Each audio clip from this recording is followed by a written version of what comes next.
Thank you, everyone, for your patience. I am pleased to announce that this year's Weinlese Fest has officially begun. We hope the residents of Mondstadt and visitors from all over will enjoy the magnificent wines. When Windcoming Day arrives, we will hold a grand toasting ceremony to welcome the Animo Archon Barbados back home. Let the wind lead. Let the wind lead! Razor, you're here already! So many... Come on, let's sneak out of here. There's someone we gotta find. Find? Who?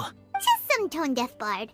But he's also a know-it-all and loves nothing more than drinking, so he might actually be able to help.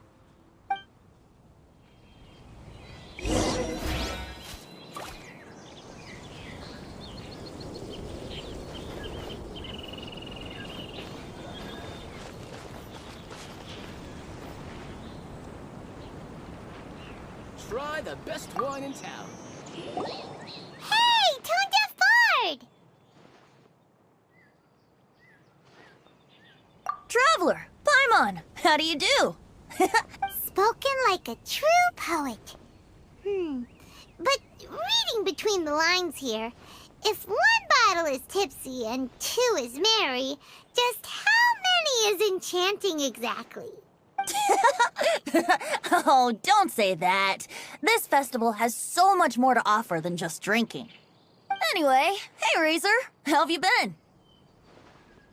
All right. I have a question. Yeah, Razor has something he wants to ask you about. Ooh, now there's a name that takes me back. Razor's parents left him a box with a half bottle of wine inside, and there's a label on it that says Thousand Wind Wine. We heard there's a lot of history behind this type of wine, and the brewing methods go way... It smells good, but don't know what's inside. I see. So you want to know how Thousand Wind wine is made? Well, you came to the right person. I happen to know a little rhyme called... I was going to save it for Windcoming Day, but far be it from me to deny an early serenade to a friend... A song. Not easy to Excellent answer. Then, hear it, you fill up the barrels and store them away. Then wait for a windier day. Wax the bottles, seal them tight, for the south wind that soothes, for the north wind that bites. How does this fine wine taste to the tongue? As Mondstadt to the ear, like a defender's will, strong as yesteryear, joining the thousand winds in a song of good cheer, turning sour into sweet, bitter notes fade away, as we wait for a windier day. Thank you so much for the applause. Was the rhyme of help to you?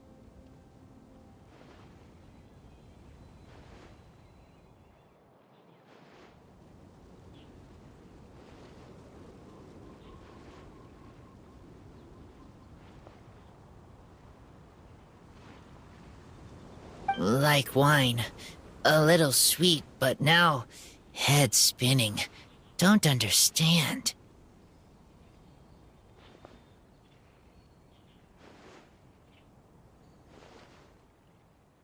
Don't worry, Well, maybe it's a little abstract and romanticized, but that... Okay, so let's try to pin this down.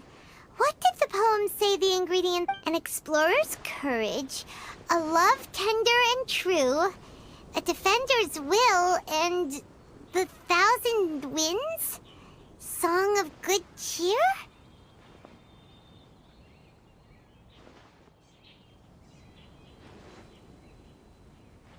Nope. Paimon has absolutely no idea what any of these refer to. Look, tone-deaf bard, you clearly know what the whole thing means, so could you do us a favor and at least give us a hint? You misunderstand me. I'm not trying to make you work for it or anything, but the lyrics are what they are. If there's anything they left out, even I can't fill in the blanks. If you want to know the secret behind this sweet scent, you might have to start by rolling up your sleeves. Rolling up our sleeves? You mean we need... We've known each other for so long, and you still don't trust my intentions? The pain. I trust. I want to try.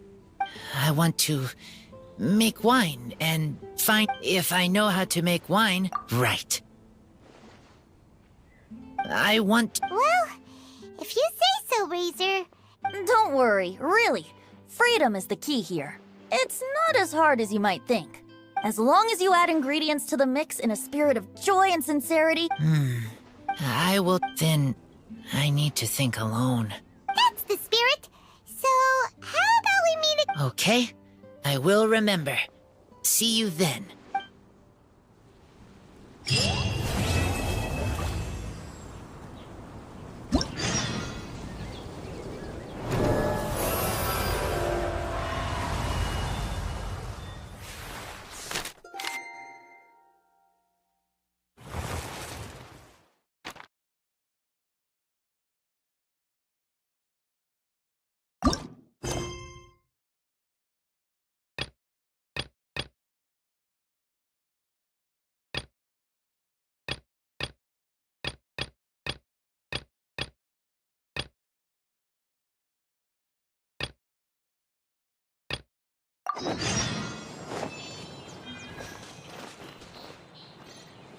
Can't catch me.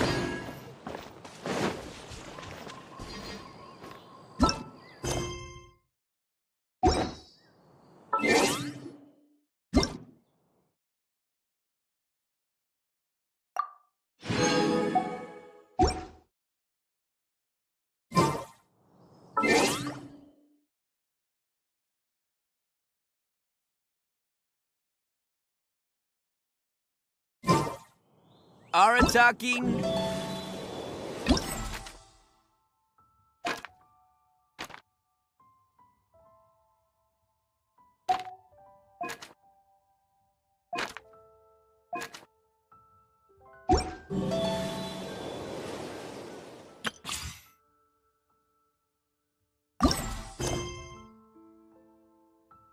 Numero uno Ito here in the...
Best flavor in the world? The sweet, sweet taste of victory.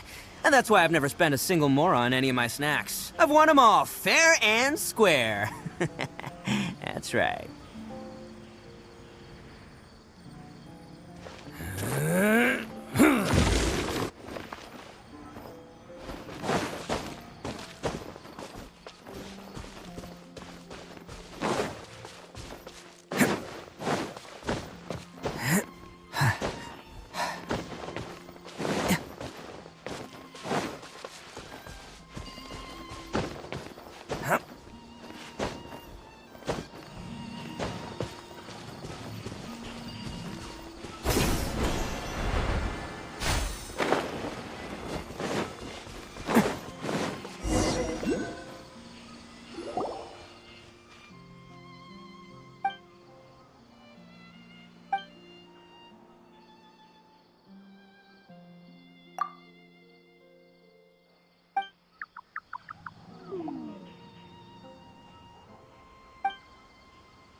Arataki numero uno ito here in the flesh. Ha ha!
Solidify!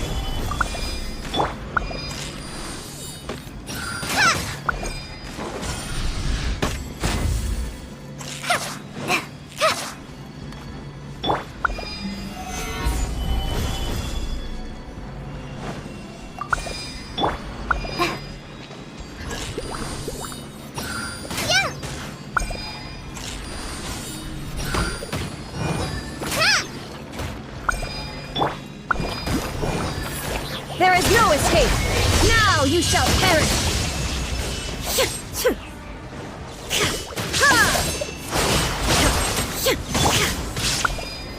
Stabilize! Attaboy!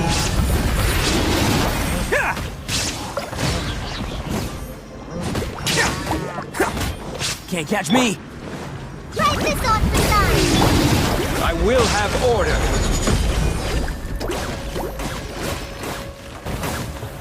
Gather! Shine down! Bam!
Let's roll!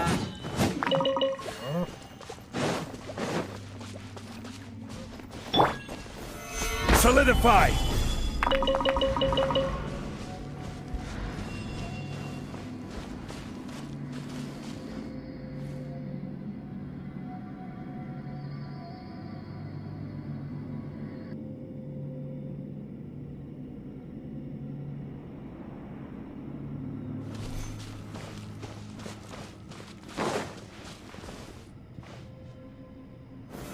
Stabilize!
Where do you want to go next?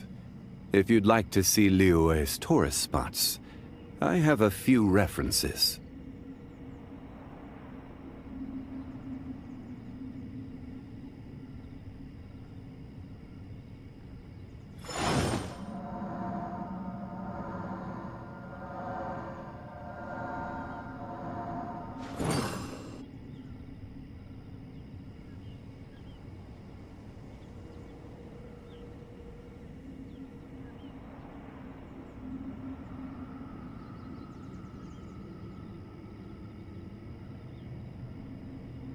Boats are made for transferring commodities back and forth, and those that come across Liyue tend to stay a while, so it is where many things come to settle.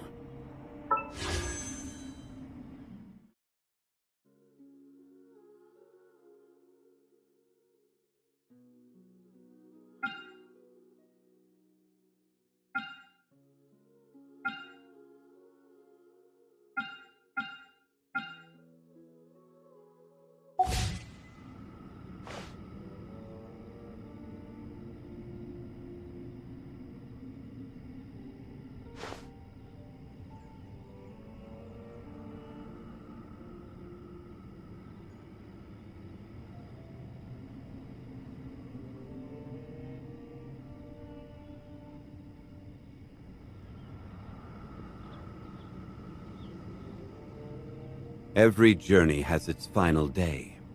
Don't rush.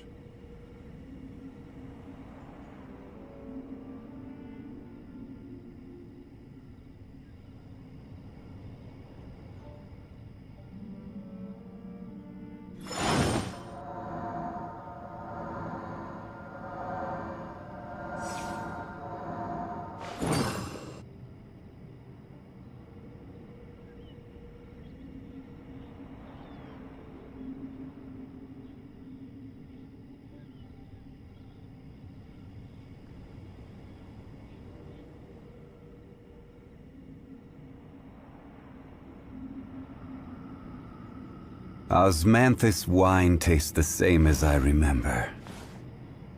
But where are those who share the memory?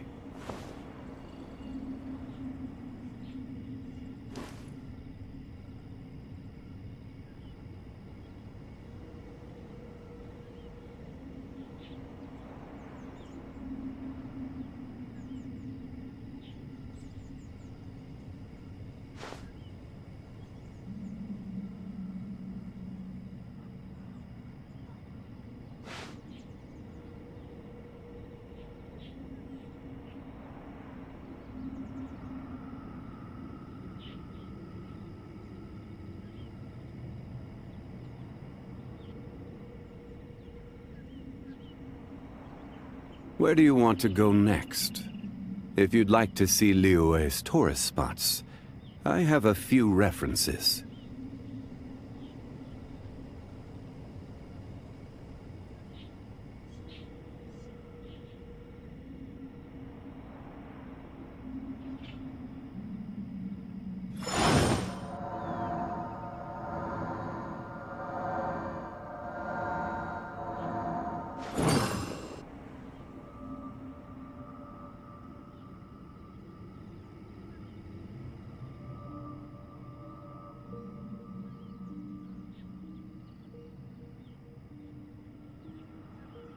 Every journey has its final day.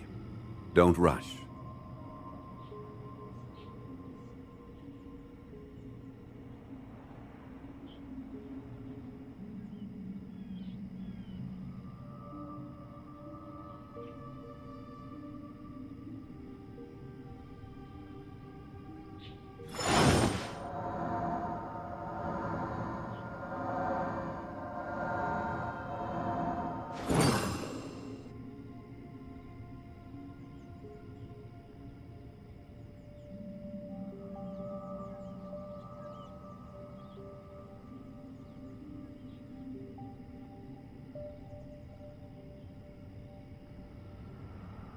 Osmanthus wine tastes the same as I remember. But where are those who share the memory?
escape!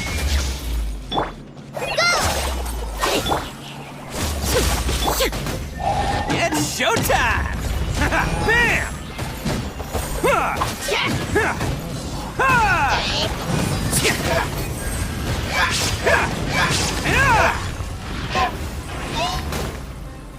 Can't catch me.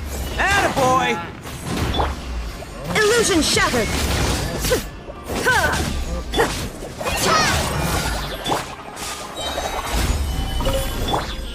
Torn to oblivion!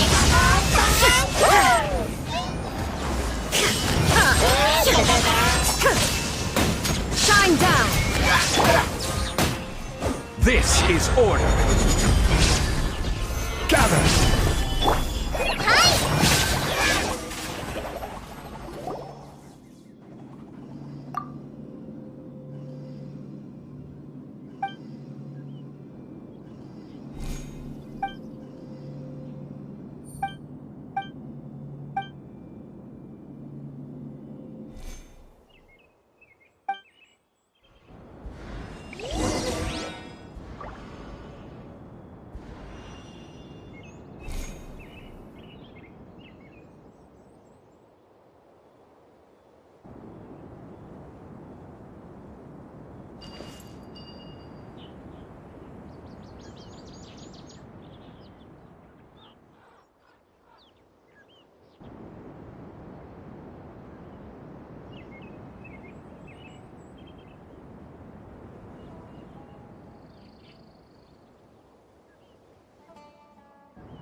Can't catch me.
Don't underestimate the beetle. They can be some of the toughest little guys around. Yes, you can. Yes, you can. Want to know what's on this beetle's diet?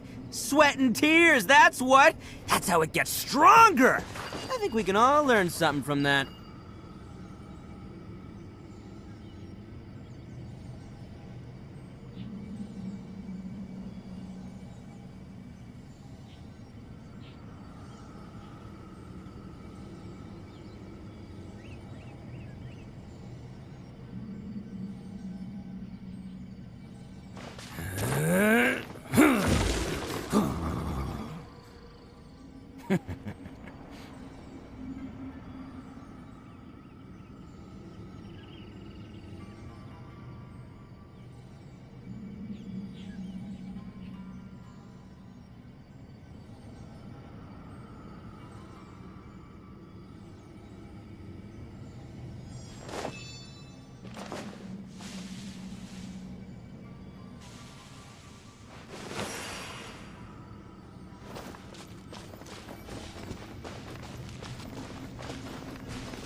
New toys for the boys.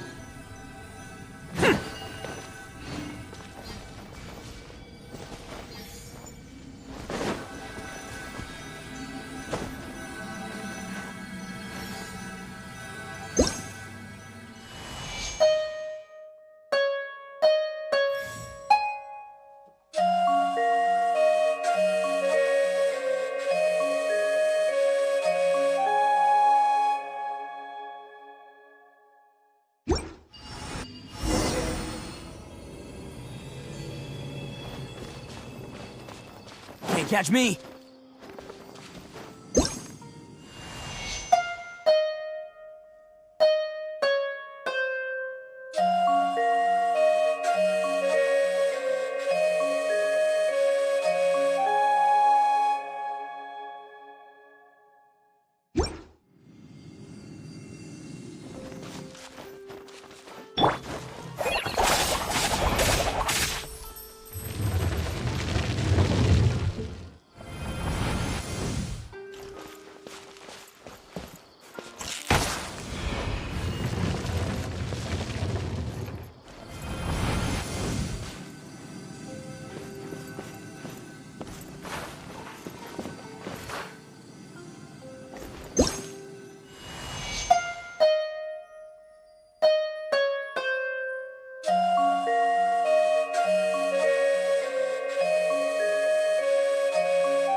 Arataki numero uno ito here in the flesh. Ha ha!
Don't underestimate the beetle.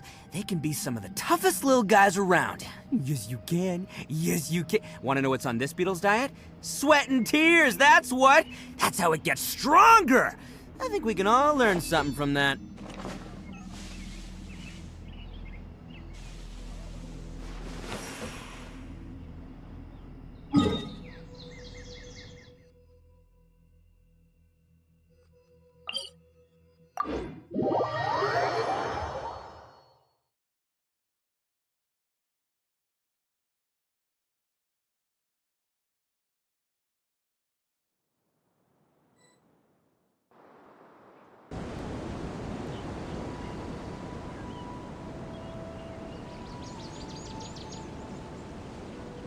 Best flavor in the world? The sweet, sweet taste of victory. And that's why I've never spent a single more on any of my snacks. I've won them all, fair and square. That's right.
Can't catch me.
Can't catch me. Attaboy!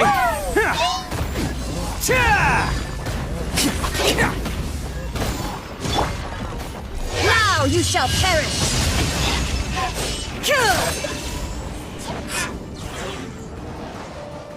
Illusion shattered!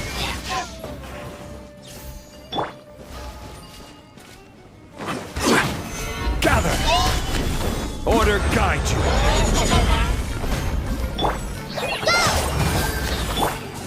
Shine down!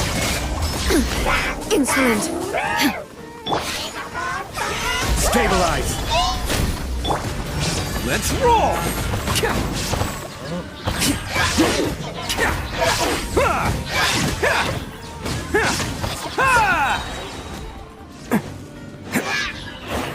It's showtime!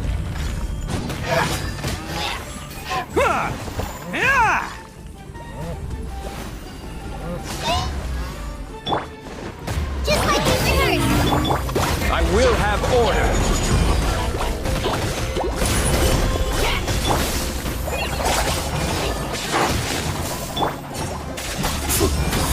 Yeah!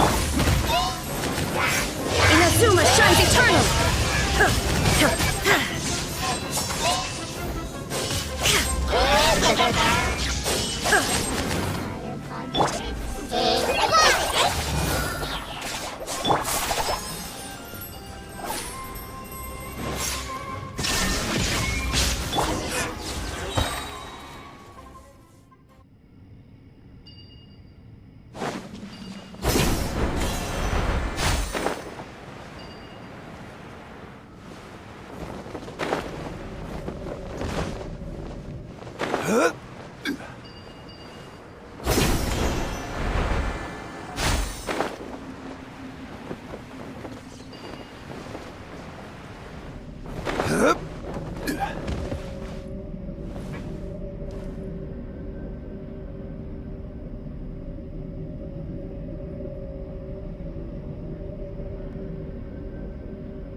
commissions.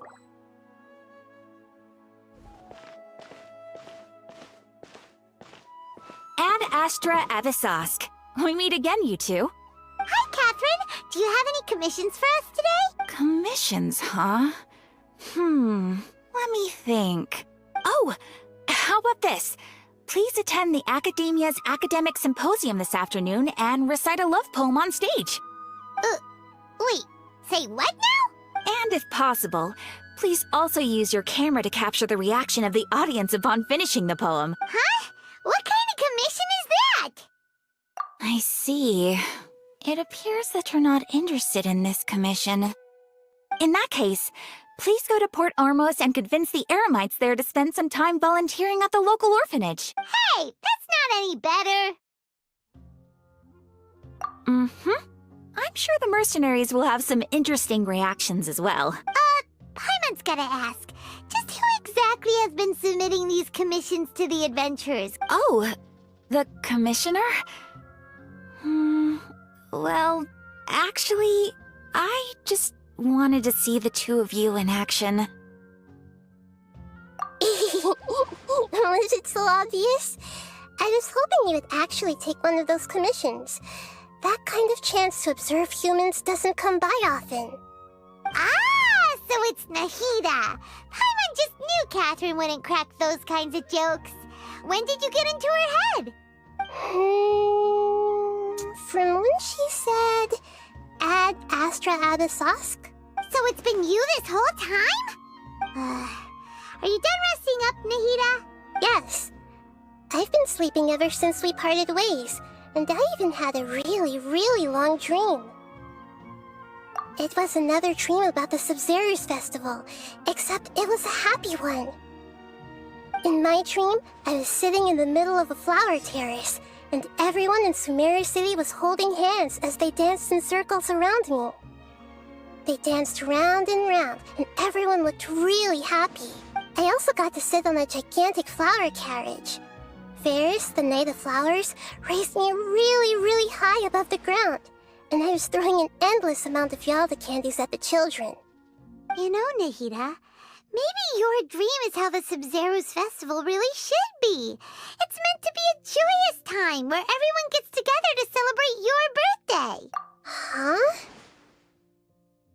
Wasn't I describing a really happy dream? Why are you both looking at me like that? Wait, could this be an example of the emotion known as pity? No, we aren't pitying you. That would only make everything worse. We just don't want you to feel too sad. By the way, have you had a chance to visit Dunyarzad? How's she doing? The Homianis haven't allowed any visitors after the festival, so we haven't been able to check on her. Yes, I paid her a visit right after I woke up. She was resting at the time. Her condition is stabilized. However, since Elazar is a manifestation of the withering on the human body, we can only cure it by finding a way to take care of Irminsol's own withering. But for the moment, our top focus should still be figuring out what the sages are up to and what they're planning. Right. Who knows what'll happen if they manage to pull off another scheme like the Samsara of the Sub-Zero's. So our first priority should be investigating and putting a stop to the sages' activities. As for how we should pull that off, let's discuss it somewhere else. There are too many adventurers around here. Oh, good point. Sorry, adventurers. We're gonna be borrowing Catherine for a little while.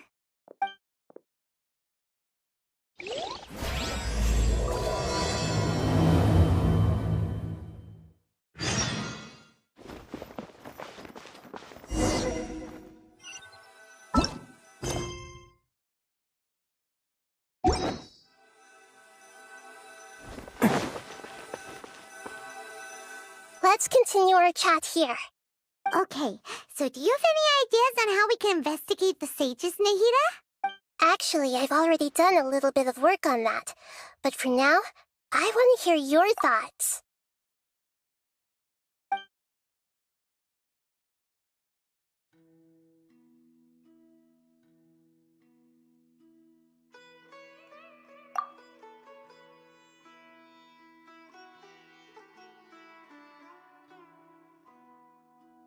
I've already tried that. It seems that from the very beginning, they've been guarding against info leaks from the Akasha. Of course, it could also be because they're wary of me. Have you already caught the sage's attention? I'm guessing not yet, but distrusting me would make perfect sense if they've ever paid attention to the urban legends about me. In any case, I probably can't take over their minds directly.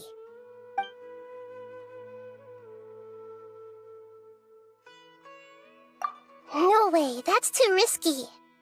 You mean it'd be too easy? No, it's not that. Doing that would be ignoring the safety of my people for my own selfish goals.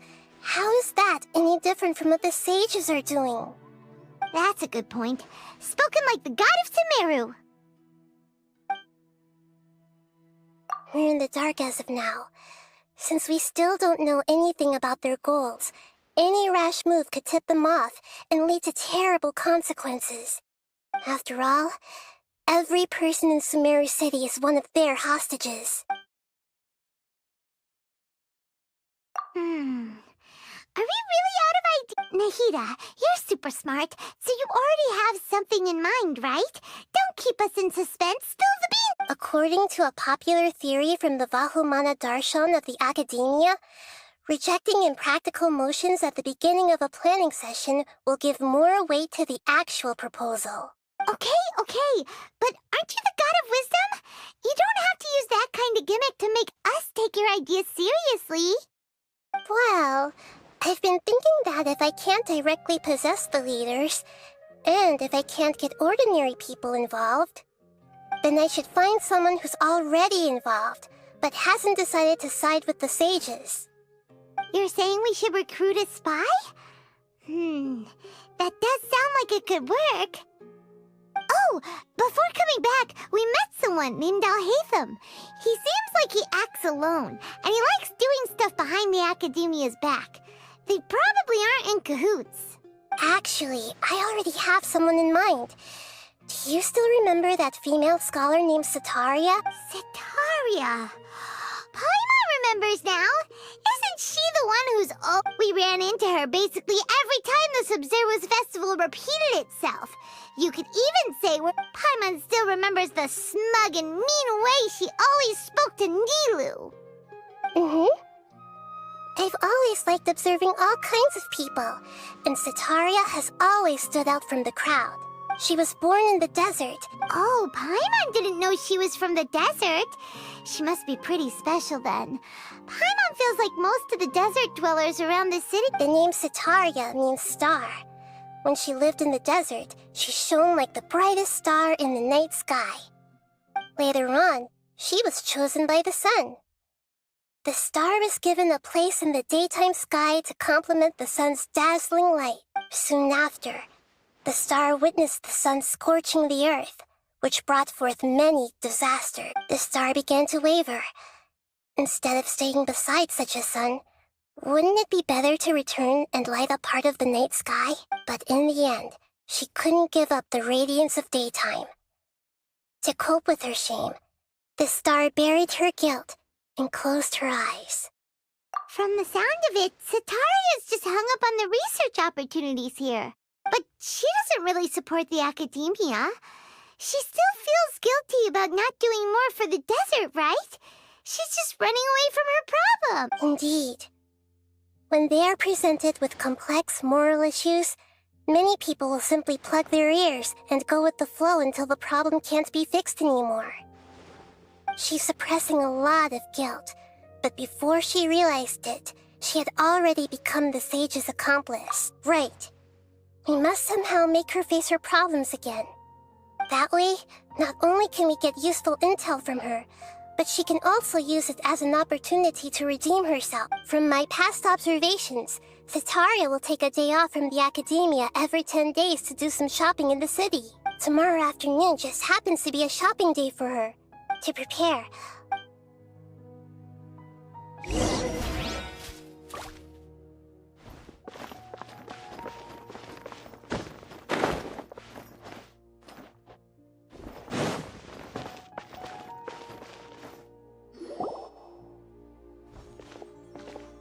This should be Sataria's favorite fortune-telling spot. So should we ask the fortune teller about Sataria? No, I already have enough information on Sataria. The most important thing now is for you to pay attention to the vendor's talking style. Talking style and key. My poor lost lambs. Have you become troubled over your fates? The divine voice of wisdom often echoes between mine ears. If thou be blessed today by the... Huh? Really? Nahida, you've been whispering things to her? Shh. My friend here has some doubts regarding his future. Can we get a fortune reading for him? Of course, of course. In that case...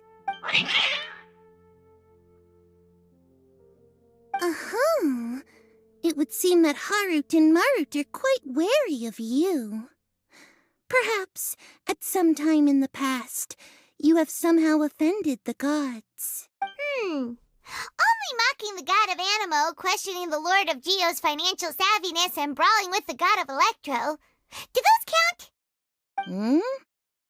Oh, nothing. Go on, pick an aspect for her to divine. Health prospects. No problem.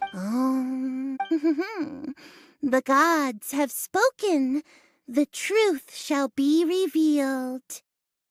Your life shall continue on for many tens of thousands of years. Impossible. Harut, Marut, did you two spoil my divination? I've never read a fortune so absurd. Actually, Paimon thinks this is probably the most accurate fortune-telling you've ever done. I admit that the orientation of today's celestial matrix is... Is that so? Well, that can't be helped.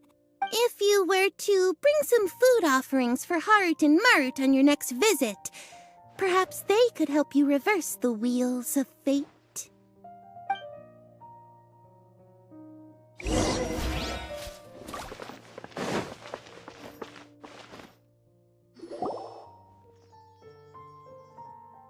Is this another one of Sataria's favorite stalls? Yep. It belongs to a king. His father helped Sataria a lot when she first moved to Samaris. When I start talking with him, listen... Ah, dear customers. Would you like to look at some... We caught wind of your great... Oh, I recognize... Speaking of, where did you learn this trade? I suppose you could say it all started with my dad. After that, I began making pottery by... That's nice. You're making a living doing something you love. So is your father still working as a mason? Oh, no, not anymore. A few years back, he fell from a roof and broke his leg. Since he had already saved enough mora over all these years, he's just enjoying the retired life in Port Ormos nowadays. I see. We wish him peace. I'll have someone in charge of logistics at the guild come by another day for some goods. We'll leave you to it. No problem. Rest easy, all our goods are sure to meet your every need.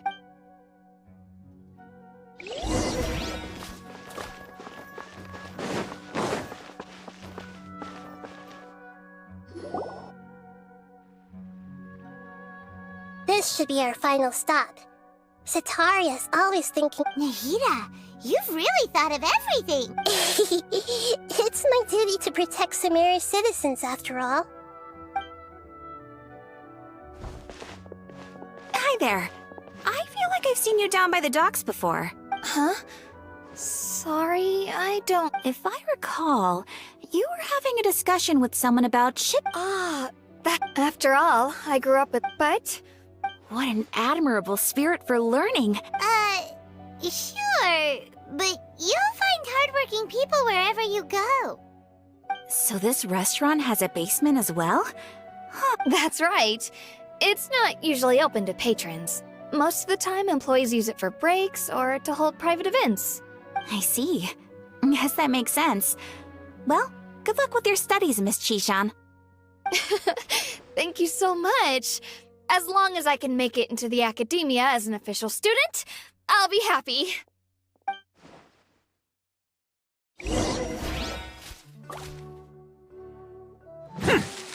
Ha!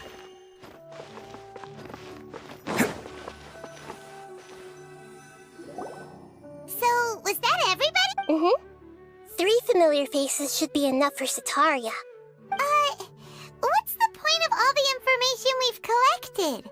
Nahida, you still haven't told us how you're planning to make Sataria... Sataria is already used to avoiding her problems, so we must find a way to break through her usual sensibility. I remember that you mentioned that the Eremites in Port Ormos are all making a fuss about the upcoming resurrection of the Scarlet King. Although it's all just a boatload of nonsense, the faith of... Oh, Paimon gets it now! Although she knows she should return home to help the people of the desert... So... Well, the Scarlet King is long gone, and Sataria is also too smart to fall for any simple tricks. If we simply engaged her under the guise of the Scarlet King's believers, she would definitely be wary of us, and we may not get anywhere. But if we were to borrow some of her close acquaintances to talk with her, her reaction would probably be very different.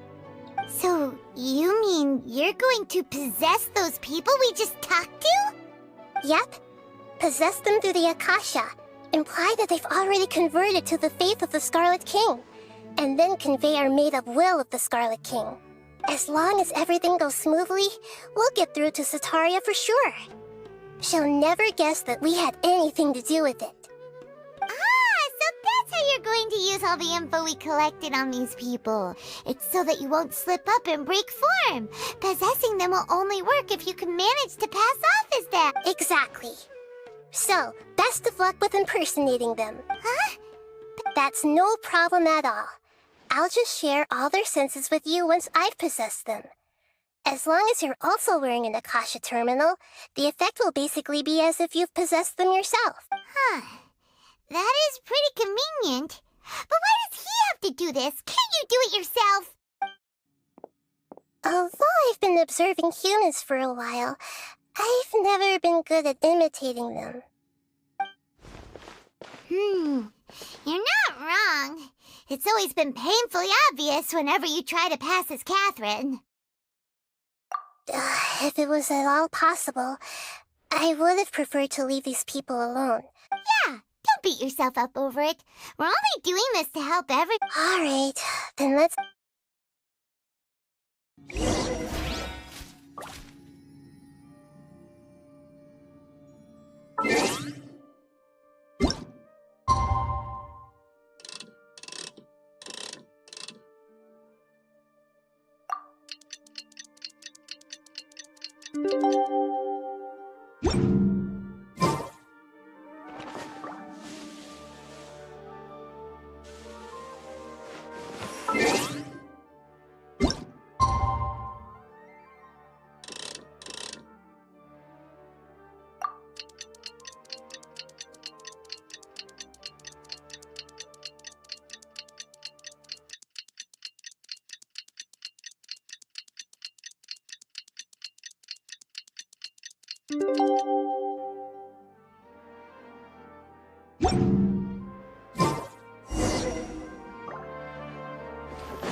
Don't you think my craftsmanship deserves a higher price?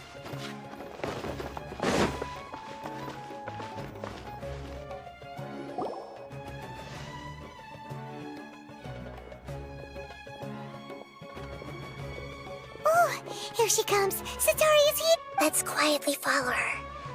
Once she starts talking to her acquaintances, we'll find a safe spot to begin possessing them.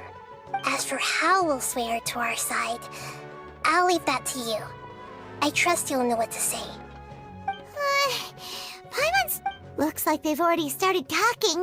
Let's find a hiding spot and get started.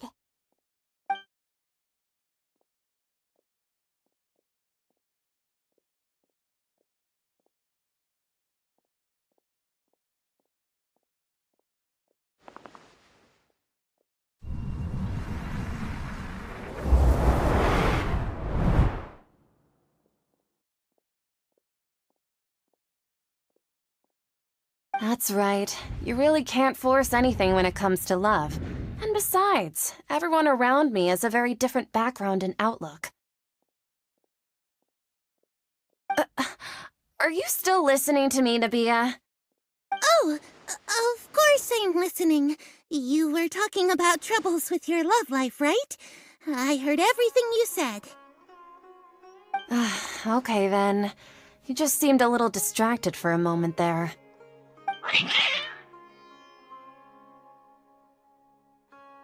Strange. Your cats seem pretty worked up. Is something wrong? I always thought they were quiet, happy kitties. Oh, what are their names again?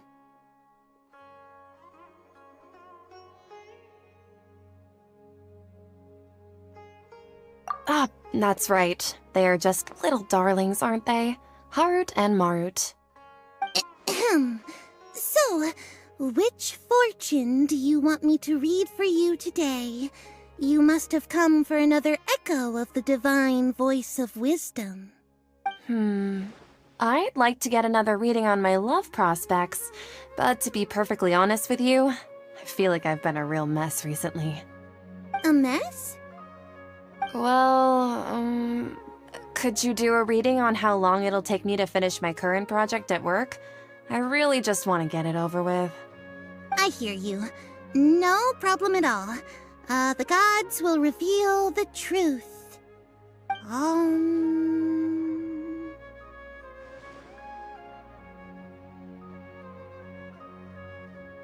The gods are asking, Setaria, why haven't you gone home? Why haven't I gone home? Do the gods really know everything I've been thinking about? Setaria, why don't you just go home?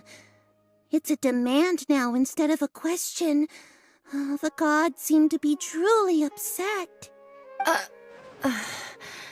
I'm sorry. I know I failed the gods. Please pass on my most sincere apologies and ask for their divine forgiveness. And if I may ask, Nabia, is there a specific god who's speaking to you right now?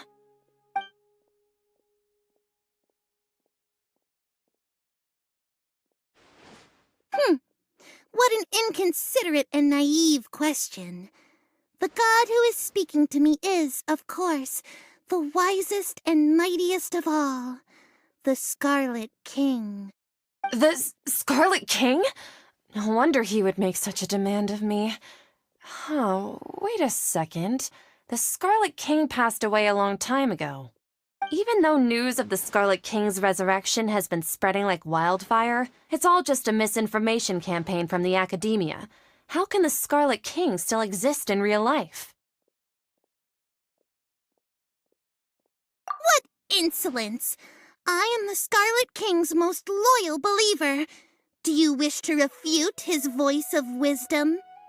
Oh, no. As a child of the desert, I am only reveling in his power upon learning that his divine glory has touched even this city. I will think very carefully about his demand of me. I'm sorry. I must go now. Wait!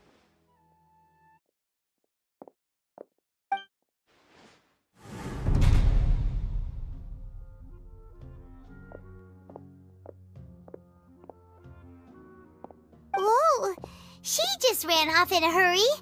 She looked pretty upset, too. Well done. Setaria didn't seem to suspect anything amiss. To have something she's been trying desperately to avoid show up out of nowhere and berate her, that must have shaken her to the core.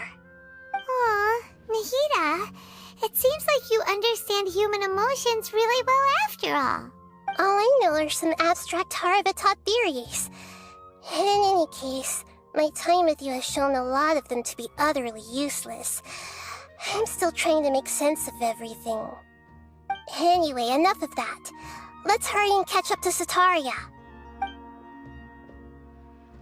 He's out of Keem's now, right on cue. Let's get ready to possess him right away!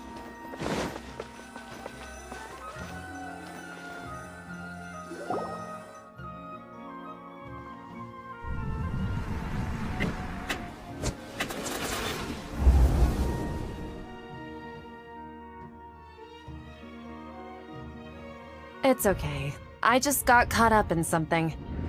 Oh, actually, didn't you ask me to help you look for work? What kind of work were you looking for again? Gardening? But don't you hate everything to do with plants? I still remember getting mad at you for secretly throwing away the bonsai that I gave you as a— You see, a friend told me that the secret to self-improvement is to work on things you're not so good at. Fair enough. I didn't think that was something you would consider. Speaking of, how's he doing? Is he feeling any better?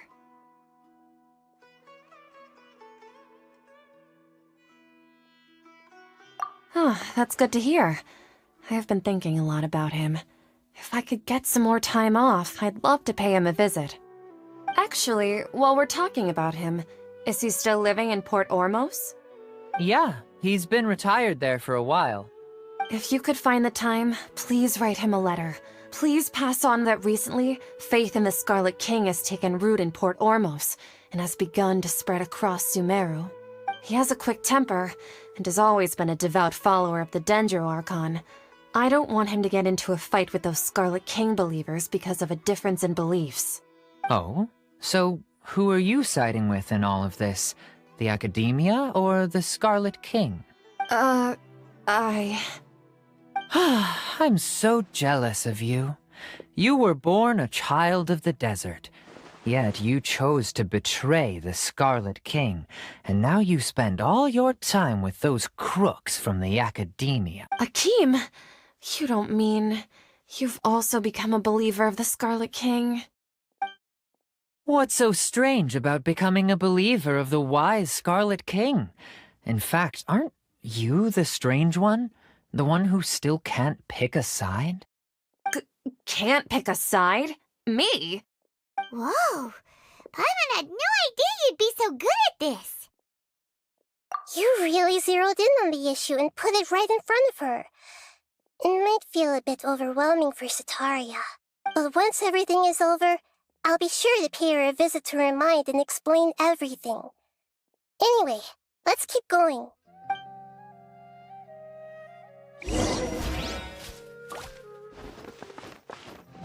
Come on! Sataria's already started talking with Shishan!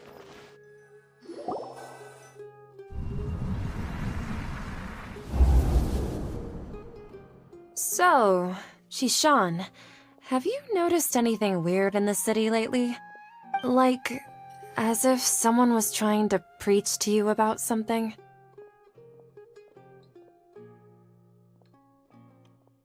Oh, right. Speaking of strange things, I celebrated the Sub-Zerus festival so many times that I lost count. That was really weird. Wait, how could you be aware of that? That should be impossible. Nothing in the report indicated anything like that. Are you still failing to realize that the Academia's lowly tricks could never deceive all of Sumeru's citizens? Jishan, don't tell me that you've converted to the Scarlet King as well! What an absurd question. You make it sound like I should be ashamed for becoming a believer of the Scarlet King. In reality, shouldn't you be the one who is ashamed? You, who works side by side with the Academia and treated people as nothing more than experimental subjects? Please, please stop! Even now, Sataria's still trying to run from her problems. She can no longer justify everything to herself. Hey, she's trying to talk to the guards! What should we do? This is the most important part of all. Quick, get ready. Mercenary, you're a member of the Corps of 30, correct? Please help me pass a message to the Matcha right away. The situation in the city is getting out of control. Please, try to remain calm, miss. Tell me what's happening in the city. Heretics are infiltrating the city, and they've already converted many residents to their side. Heretics? What kind of heresy are you talking about? The Scarlet King! Many people I know have suddenly started believing in him, but he's long dead. It's impossible. Miss Sataria, nothing is impossible. You know my name? The Scarlet King is immortal, and all who defy him will one day pay the price. You must face the truth, Sataria.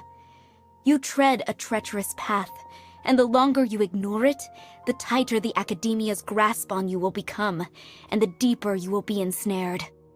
Child of the Scarlet King, never forget that the desert that belongs to you lies elsewhere. What's so strange about becoming a believer of the wise Scarlet King? In fact, aren't you the strange one? The one who still can't pick a side? What an absurd question. You make it sound like I should be ashamed for becoming a believer of the Scarlet King. Sataria, why haven't you gone home?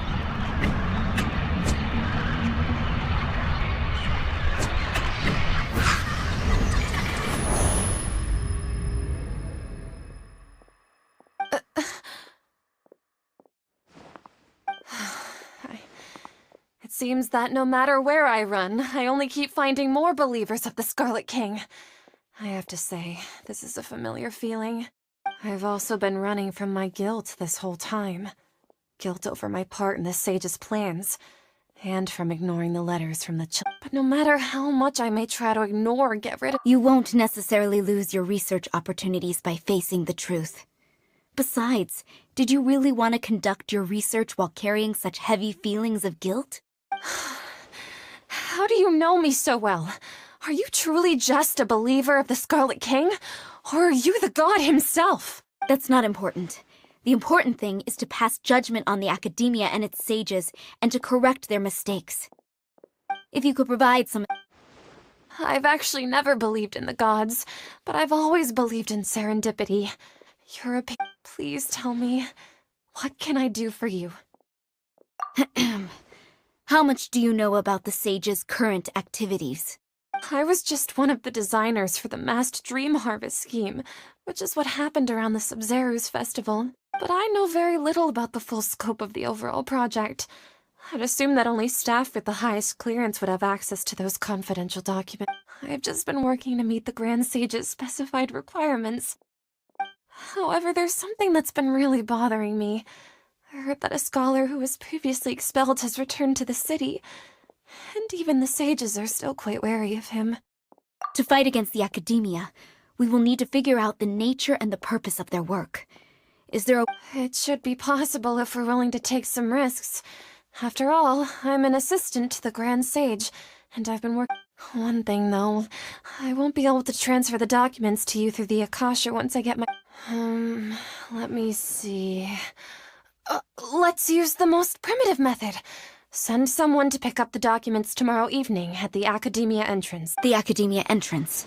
Wouldn't that be too conspicuous? Don't worry about that. I assure you, this won't be a trap. I'm only suggesting this location because it'll draw more scrutiny for me to leave the Academia again. It'll be safest— All right, I try. So, if I were to successfully complete this task, would it mean I've atoned for my wrongdoings? That'll depend on the judgment of the Dendro Archon. The Dendro Archon. That's right. Her people are the ones we have endangered. As the god of wisdom, she's also the one responsible for judging and guiding the scholars. Maybe it's time for me to find a god to believe in. Just as Nahida predicted, we've managed to bring Sataria to our side! The Traveler's execution was ingenious. He's the one who deserves all the praise. Well, now that we've made plans to meet again tomorrow evening— Pray? But if we're going to pray to the gods, aren't we just praying to you? God of wisdom and guardian of the scholars? No. The truth is the true guardian of scholars. I've always believed that. Anyway, let's meet again tomorrow evening at the Adventurer's Guild.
Catherine, we're here! Oh, you are... That's right. I suppose I'm the other Catherine in your mind. Shh! We're on a secret mission tonight, so we need to protect Catherine's... Yep, Paimon's right. We cannot fully rule out the chance that the meetup tonight is just a trap. If something were to happen, my existence may be the only trump card we'll be able to play. After all, the academia should still be unable to confirm the existence of my consciousness in the outside world. Yep, exactly, just what Paimon was thinking. Anyway, enough about that. Let's... Off? What do you feel is off? It's the middle of the night. Of course it's quiet. You're not getting paranoid. No, I think he's right. It really is a lot quieter than usual. If you look around, there seems to be fewer people on the streets. I'm not sure if this is the case for the entire city, though. Huh. Maybe it's just a coincidence.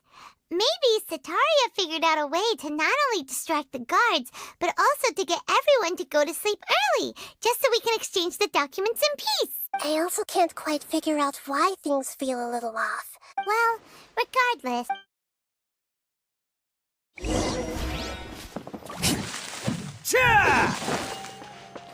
Huh. There really aren't many people out right now. Let's hope it'll be this quiet in front of the academia, and that Sataria managed to distract all the guards.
Can't catch me!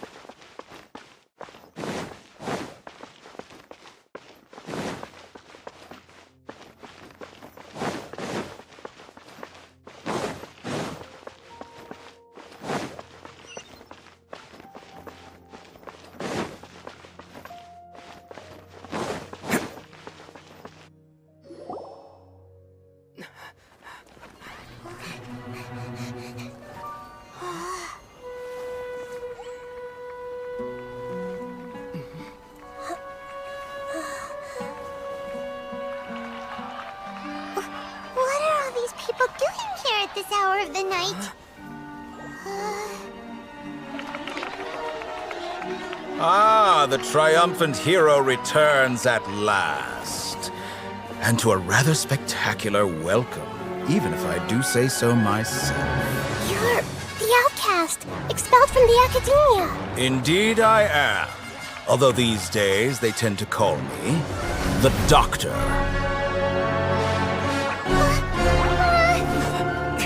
If you're looking for your researcher friend, she has already been taken into confinement. With some basic caution, she could have discovered the listening device on her person. Clearly, she lacks the degree of rigor expected of a true scholar.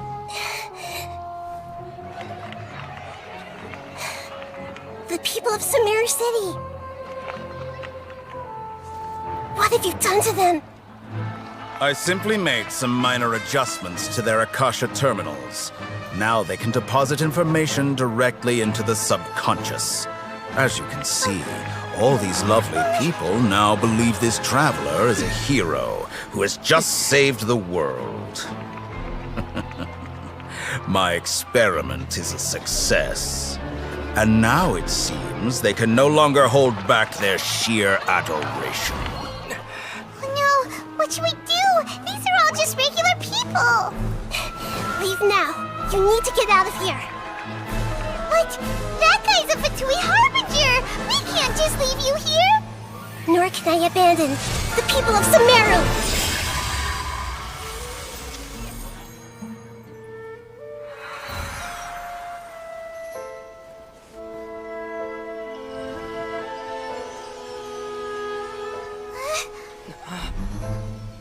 Don't worry.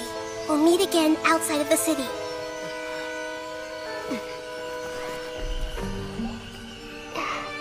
I see. You appear to have overridden their mental faculties with your own consciousness. To possess such a powerful mind, you must be the God of Wisdom.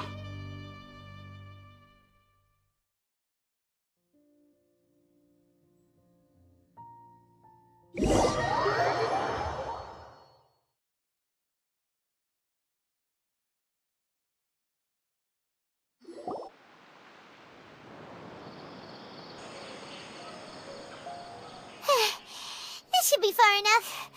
Whew. Paimon needs to catch her breath first. Is Nahida going to be okay? We only made it out because of her. Paimon wasn't counting on running into a new Harbinger here, let alone such a high-ranking one. That guy was number 2. So scary. He called himself the Doctor. Remember, Tainari told us about him. Sataria did say that someone who once got, and that even the sages are wary of him. Yep, sounds like she must have been talking about the Yeah, now that the Doctor's in the picture, we're no longer just dealing with the academia. They're in cahoots with the Fatui. But what are the Fatui after this time? Another Gnosis? Yeah, things would be... Nahida said we'll meet again outside of the city.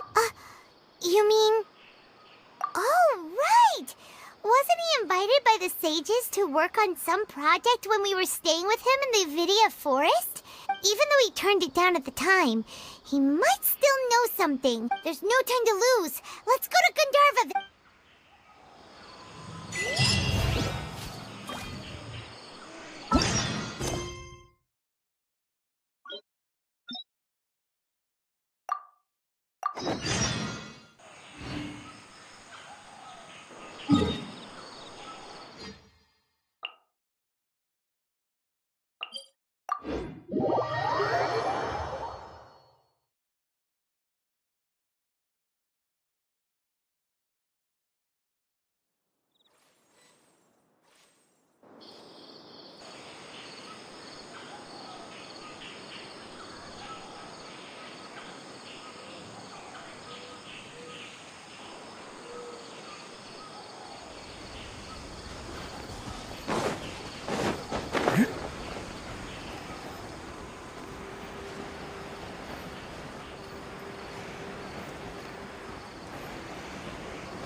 Hold it right there. A blonde-haired traveler and a floating fairy. We've got you, all right. Take a look around. You've fallen right into... Are you mercenaries from the Corps of 30? Did you come here to arrest us? Corps of 30? We're nothing like those government lapdogs who don't even get scraps for their work. We are an elite brigade that commands the highest commission rate in all of Sumeru. The outcast?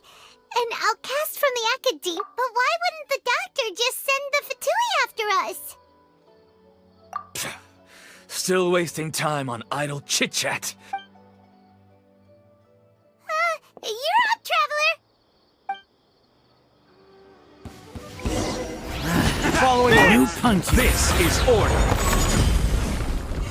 Solidify. Illusion shattered. Go! Light this on your side! Oh, coming through!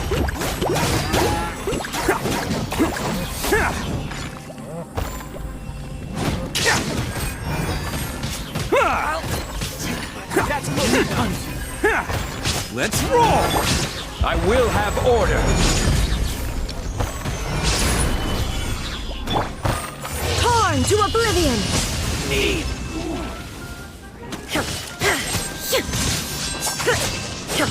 Shine down.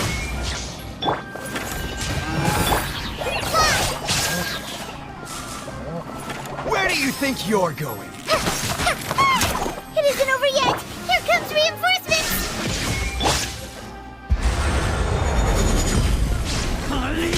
Gather! Attaboy!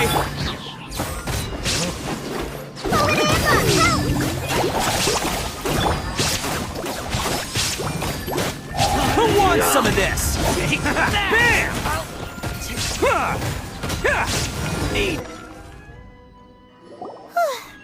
That was pretty rough. Is that what elite mercenaries are like? Yeah, but this going up against smart people is...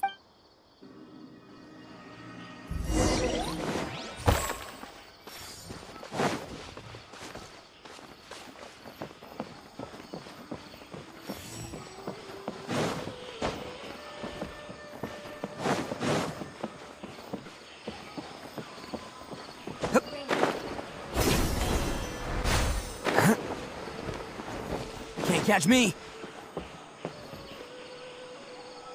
Oh, it's the Traveler and Paimon. What are you two doing? Kale! It's nice to see you again! To be honest, I'm not doing too well. My Elazar has been progressing at a faster rate lately.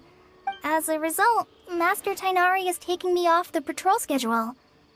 He will only allow me to stay here and coordinate other people's tasks. Oh, Kale!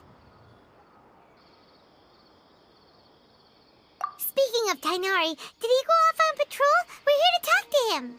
Oh, Master Tighnari? You just left the Avidia Forest a little while ago. He was... I thought it was weird too. Master Tighnari always prioritizes his work as a... No, I only found out that he left through a message he left behind. He also...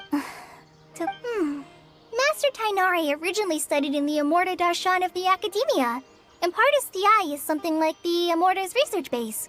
Many rare shrubs and grasses have been planted there for research.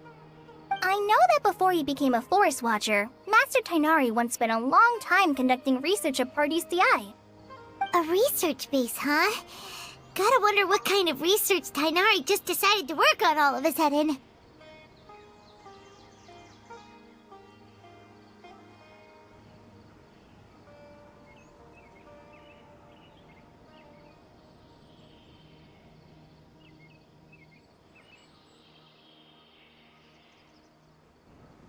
Oh, we don't have a lot of time, so let's go look for him at Pardis Di. Don't worry, I'm fine. I'm used to living with Elazar by now. If you run into Master Tighnari, please send him my regards.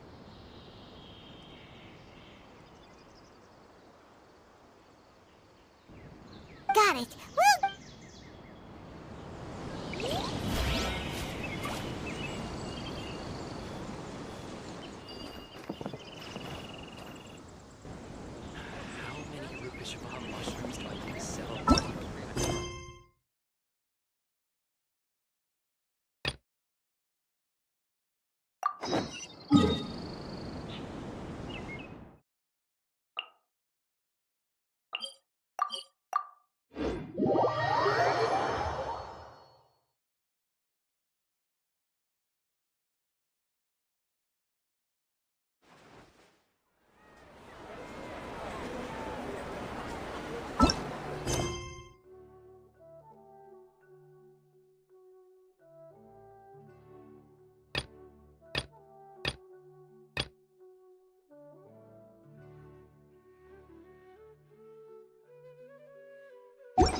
Best flavor in the world? The sweet, sweet taste of victory. And that's why I've never spent a single more on any of my snacks. I've won them all fair and square.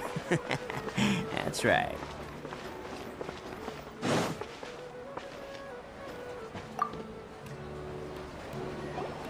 Anyway, so the contaminated region turned out to be a ley line effluence deep in... I see.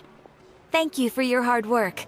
Once the excess ley line energy dissipates from the air, we should be able to make an announcement for residents to resume their normal This is the Is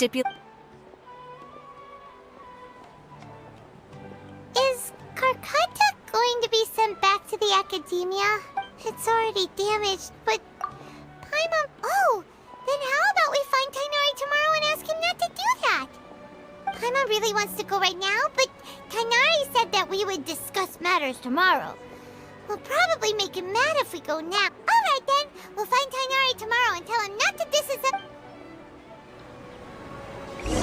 There are so many local specialties in Sumeru. I want to buy more.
Can't catch me.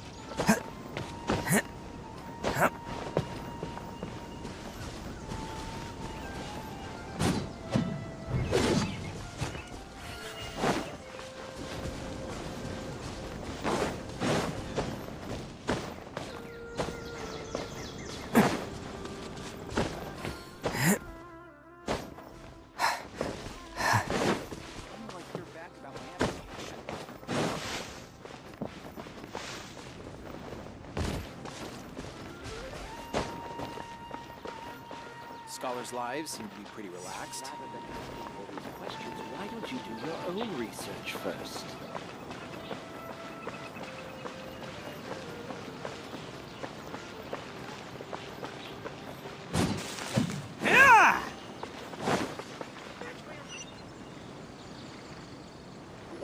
Wait! Look who it is!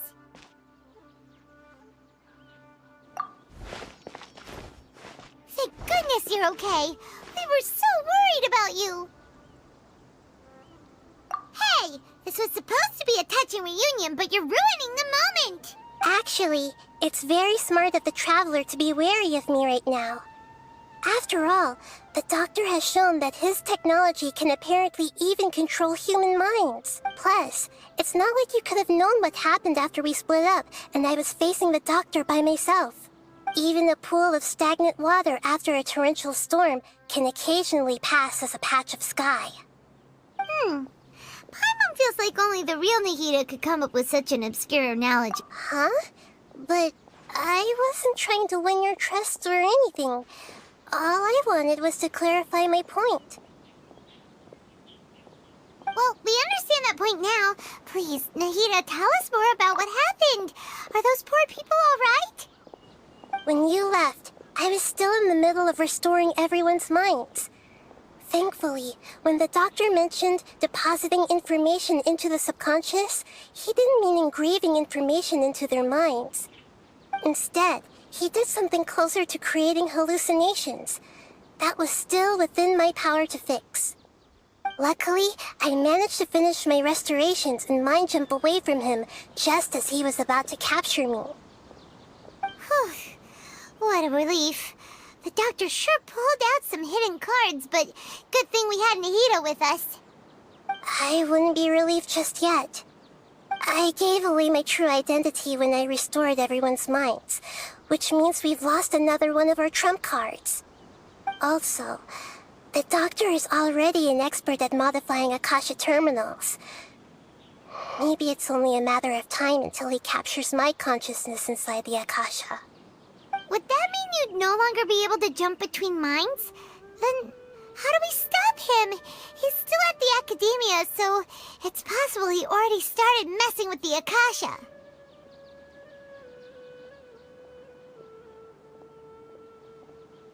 Ugh, it feels like he's toying with us. What a nasty piece of work. Plus, the doctor's combat ability alone is apparently enough to make him worthy of being number 2 of the Fatui.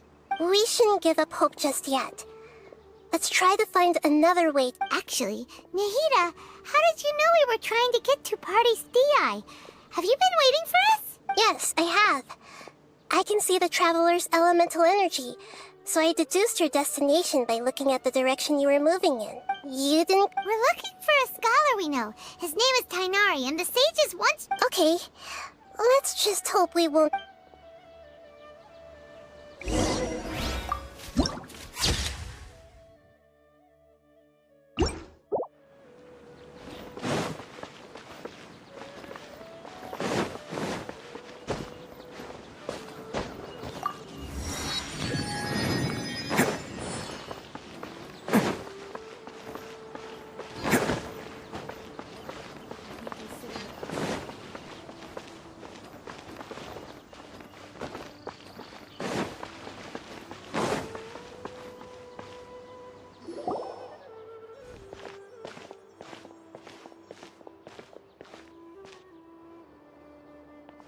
Traveler? It is you! Ah! The voice! It's Hypatia! Ah, what a pleasant surprise! It's so nice to see the two of you again. Who's this? She's a scholar we met in the Avidia Forest. Oh, I see. That's right, we're old friends. You've come at just the right... Hypatia, you're way too excited about this. Actually, for you to leave the Avidia Forest means... you're not in training anymore? Wait, no. Did you already finish your training and reach Pariporna life? What do you think? My consciousness has already managed to make contact with the divine. You did it? Congratulations! It's so exhilarating to share this sublime joy with others at long last. When my consciousness made contact with the gods... what a supreme and unparalleled experience that was! That sounds incredible! Oh, all right. Remember? I promised to help you understand what you saw from Irminsul once My current self has not only gained true insight, but I can even help you establish a direct connection to the consciousness of the divine. You can do that? I've never heard of anything like that, but... if you want to give it a try, I'll do my best to protect your consciousness during the process. Hold on. I brought some spirit borneal with me. This is still a crucial part of the ceremony. We're using that incense again? All right now. Hold my hand. I'll help you establish a pathway to connect your consciousness. Okay. Ready?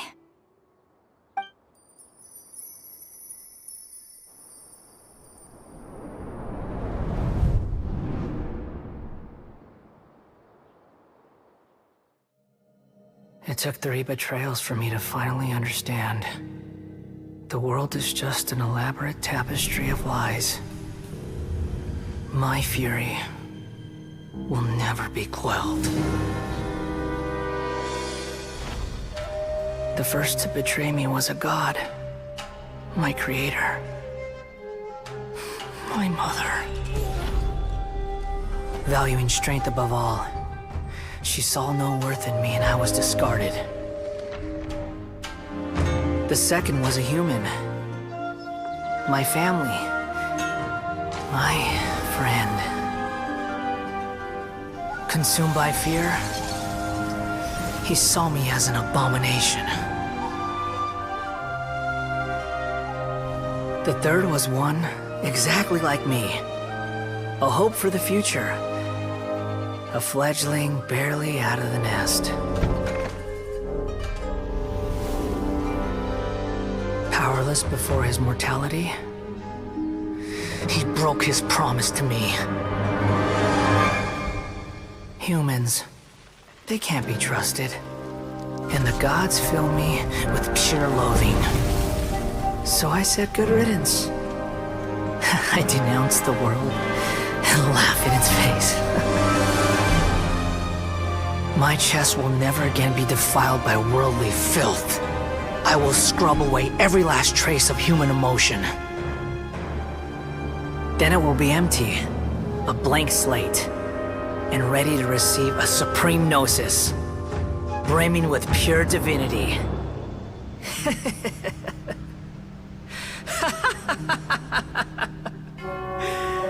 There is no need to fear. The pain will be brief. Your era is coming to an end.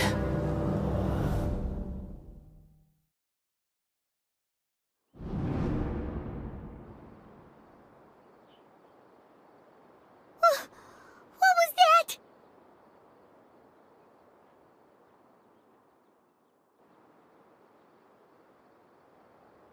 Did we actually just see the Balladier's memories?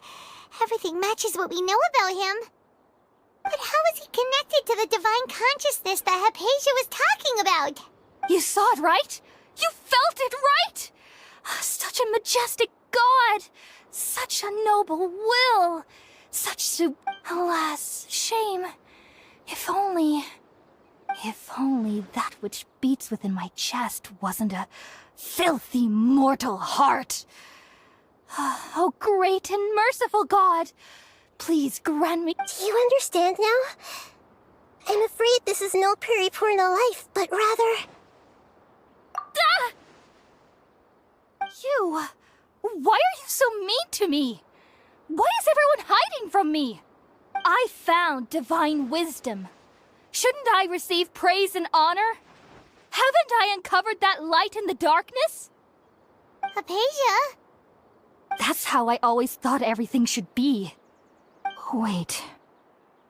Have I already lost my mind?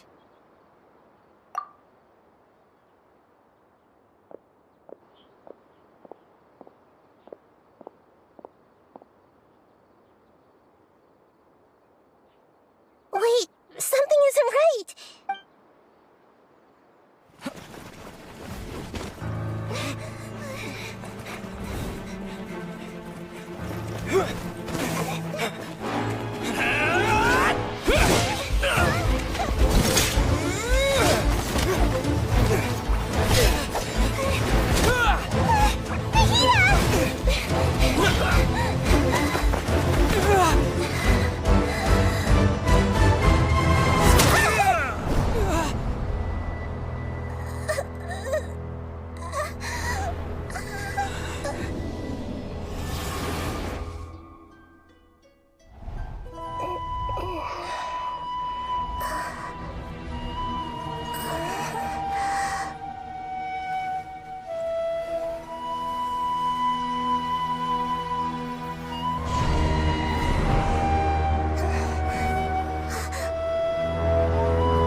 How are you feeling? Sleep well?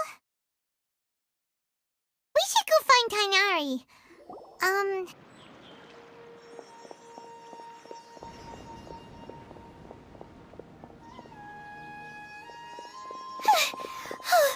Okay, we finally lost him. Are you okay, Nahida? Wait, no.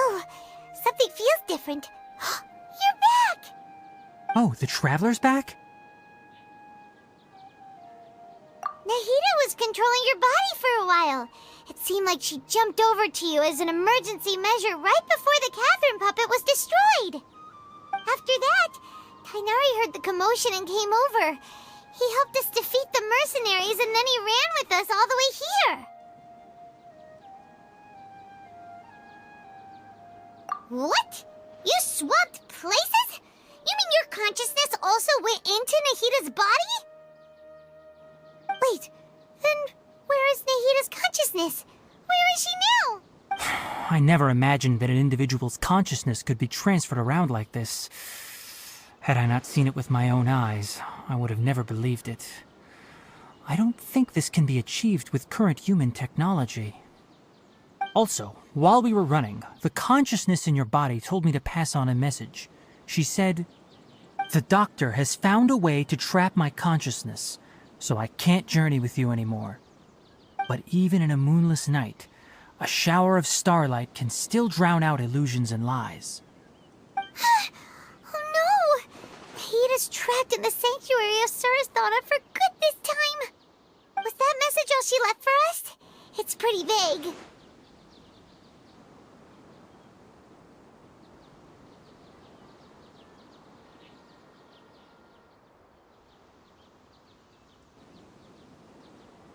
Oh, that makes sense. Since the doctor captured her, she won't be able to say anything without him knowing. She's being extra careful. Even in a moonless night, a shower of starlight can still drown out illusions and lies. Huh. Paimon knows the moon illusions and lies are from the alchemical divination at the Sub-Zero's festival. Didn't Nahida use a starlight analogy before? It had something to do with Sataria. Oh, that makes a lot of sense. Huh. Do you think Nahida was telling us to go find help in the desert? But she isn't with us anymore. Paimon, you said Sanctuary of Surasthana. Does this mean that this Nahida you're talking about, the consciousness who was occupying the traveler's body, is the Dendro Archon? Your guess is correct, but the situation's a bit complicated, so it's really hard for us to explain right now. That's all right. A scholar's curiosity doesn't need to be appeased right away. As for the complicated nature of the situation, safe to say I have witnessed that for myself. I've spent some time with you, and it looks like the Dendro Archon's also on your side, so I trust you. Thank you, Tighnari. Oh, actually, we came here to ask you a question. What do you know about the project that the sages have been working on? Ah, that. While I was indeed invited to join that project, the sages were always secret. All I know is that that project has something to do with the restoration of Irminsul. Huh? Did you see something when you were in Nahida's body? What? Do you have any evidence?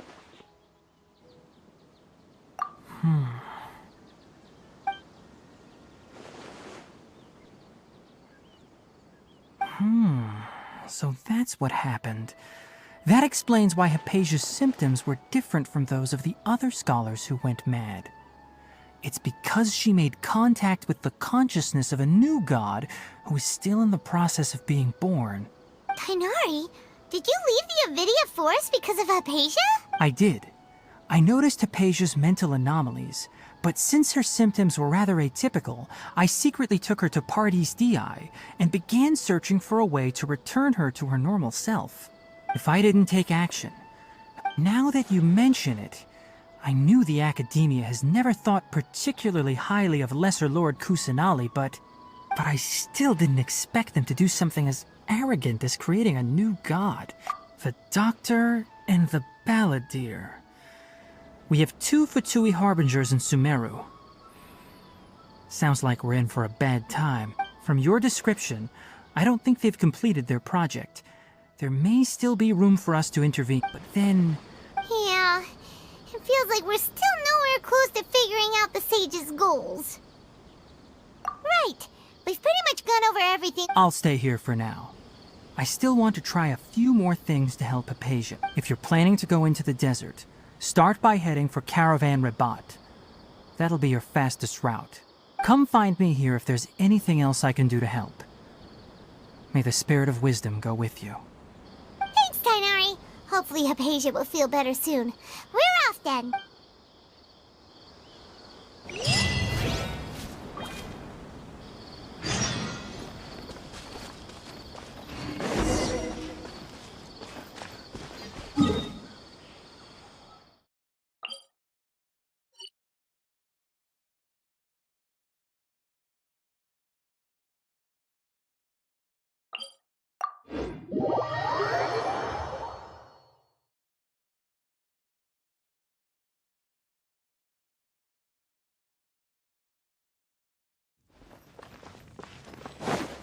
Can't catch me!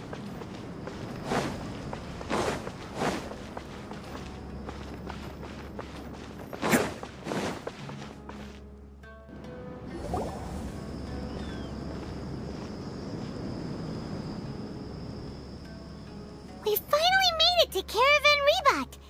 It's pretty lively here. So, just past this wall is the desert, huh? Oh, wow. Paimon remembers hearing people call this the Wall of Samiel. It's made to block sandstorms from the outside. Oh, if it's this tall... Enough gawking. Come on, follow me. Huh? Over here. Oh, Haytham went that way! Let's hurry up and follow him. Wonder what he's up to.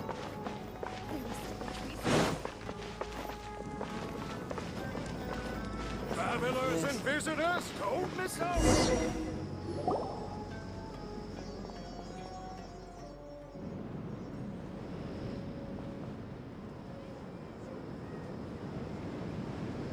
What the... Where did he go? How did we lose him? They were just here a second ago. More Eremite mercenaries? Who are they working for this time? You were too careless. You should have noticed those hopeless amateurs trailing you a long time ago. There's no need to thank me. I've never cared to keep track of personal favors. All I did was correct a mistake I happened to come across. It's a habit I developed at the academia. You really gave Paimon a scare, Al-Haytham. We never thought we'd run into you here. Last time we met at Port Ormos, didn't you say you were going back to the academia? Wait, don't tell Paimon that you're here to take... Oh, so you've already landed yourselves on the academia's hit list. I can't say that I... However, had I wished to turn you over to the academia, don't you think you'd already be the Eremites' honored guests by now? Oh, right. You do have a point. I have no interest in running errands for that project. And these days, you're more fascinating than anything the sages can offer. Not quite. To tell you the truth, I'm still investigating the Divine Knowledge Capsule. Unfortunately, I've run into some difficulties. Everyone says the capsule originated in the desert and was eventually moved to Port Ormos. If I am to get to the bottom of this, I must understand how the capsule first came to be. Which brings me back to you, and why you're so interesting. The leader of Ain al-Ahmar used the Divine Knowledge Capsule right in front of you, and upon seeing him, your expression became perplexed, and you were lost in thought for quite some time. To have that kind of reaction, I think you must have realized something.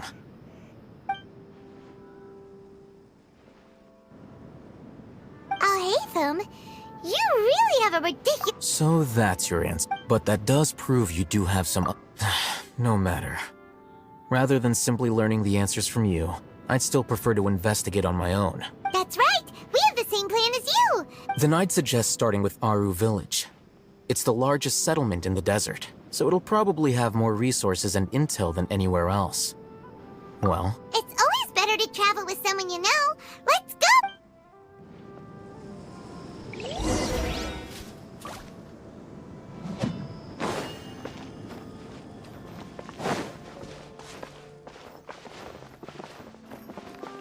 Can't catch me!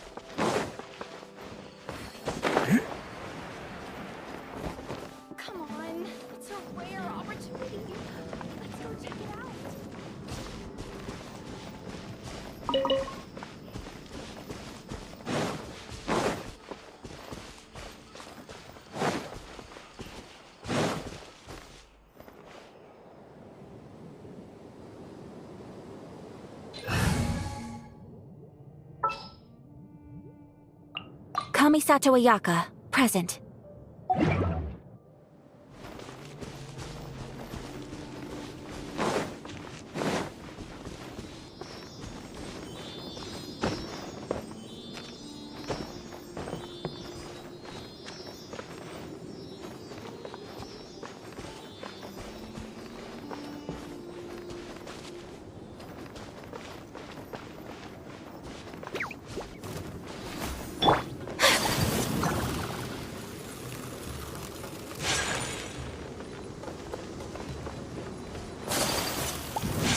Take flight!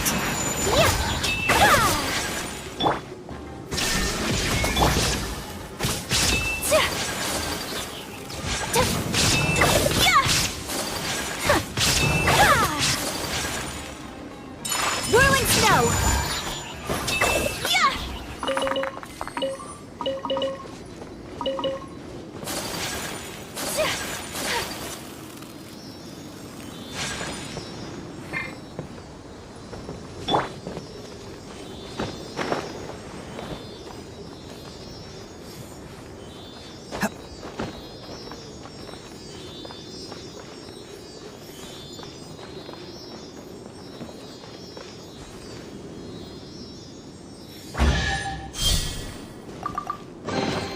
Hello, free money. Goodbye, working for a living.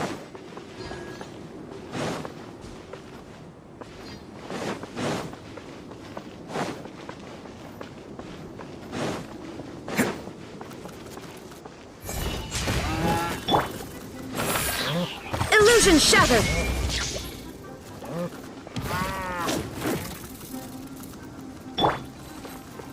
Take flight!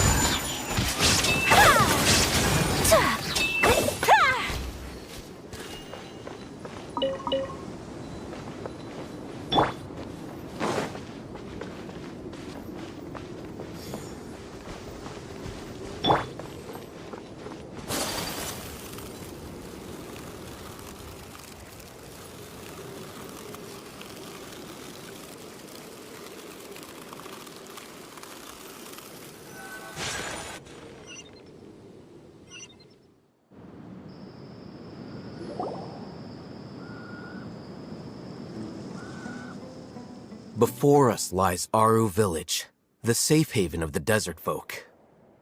Whoa, this landscape is really something else. What a cool place!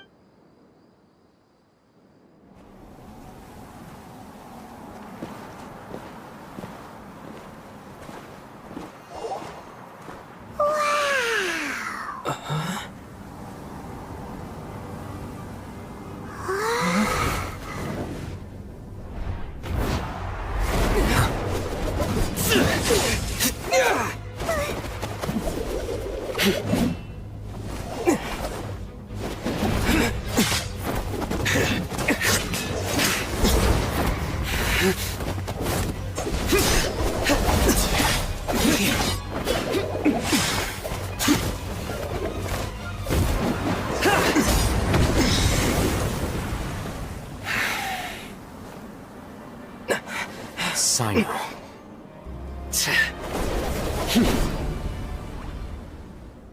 Unless my memory fails me, we have barely spoken 2 words to each other before now at the Academia.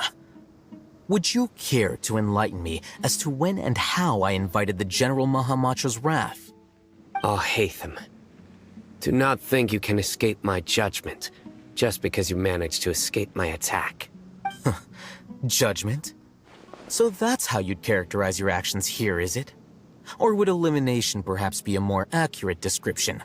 Had I used my full strength, not even this traveler would have been able to stop me. Though styled like an assassination, I sought only to ensure that my target would be unable to flee or resist. Standard practice for the Matra, as well you know. Seemed to me more like your own personal touch. Who is that, Al-Haytham? Did you call him General Mahamatra? Yes. General Mahamatra Cyno, head of all the Matra at the Academia. He's a formidable hunter, and the ultimate nightmare for any who have committed academic crimes. You seem to have placed a lot of trust in Alhaitham, to the point of blocking an attack for him. If I were you, I'd never choose to side with him. I wouldn't believe a single word that comes out of his mouth. I have been pursuing this scribe for a long time.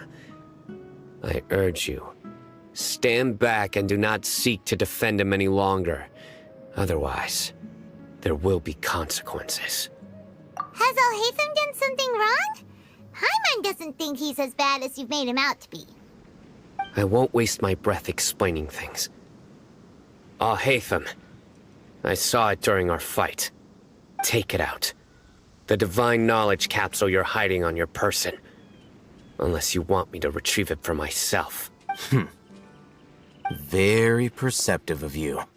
Nothing escapes a Matra's senses. Wait, the divine knowledge capsule? Didn't it fall into the Matra's hands in Port Ormos?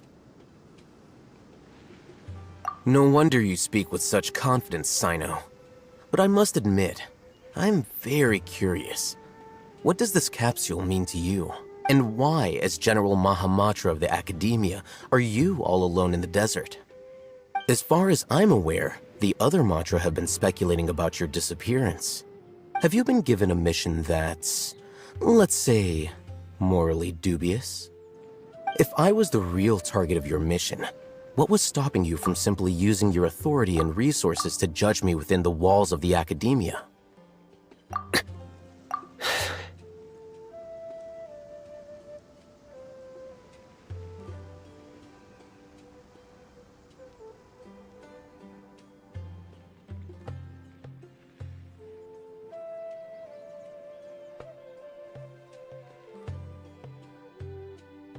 I should have known you'd be difficult to deal with. You two! Ugh! What should we do, Traveler? Paimon feels like we can't trust either of them! Ahem. Well, look at you two, acting all tough and self-righteous over there. Wait, Dia? Great! Finally, someone that we can trust! You gotta help us out here, otherwise these two are gonna start fighting again! Yeah, sure looks that way. Two giants from the Academia duking it out once and for all. Not something you get to see every day, that's for sure. Listen, I know you academic types love to fill up your big brains with self-righteous morality and lord your empty rules and virtues over each other. But how dare you bring your petty disputes into the safe haven of Aru Village? It seems like someone's gonna have to beat some sense into your thick skulls until you finally learn to respect these grounds.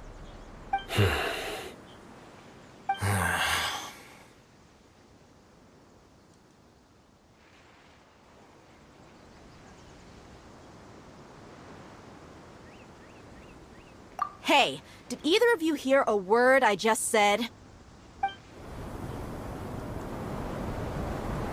Whoa, what's going on? The wind's so strong! Is this a sand... Another sandstorm? What's up with these recently? Hey! All of you, over here, quickly! We have to take cover! Someone's calling for us! Oh, this wind is too strong! Let's get over there! That sounded like Candace. Come on, you two! Jeez, are all of you Academia folks such hard work? Move it! All right, stop yelling.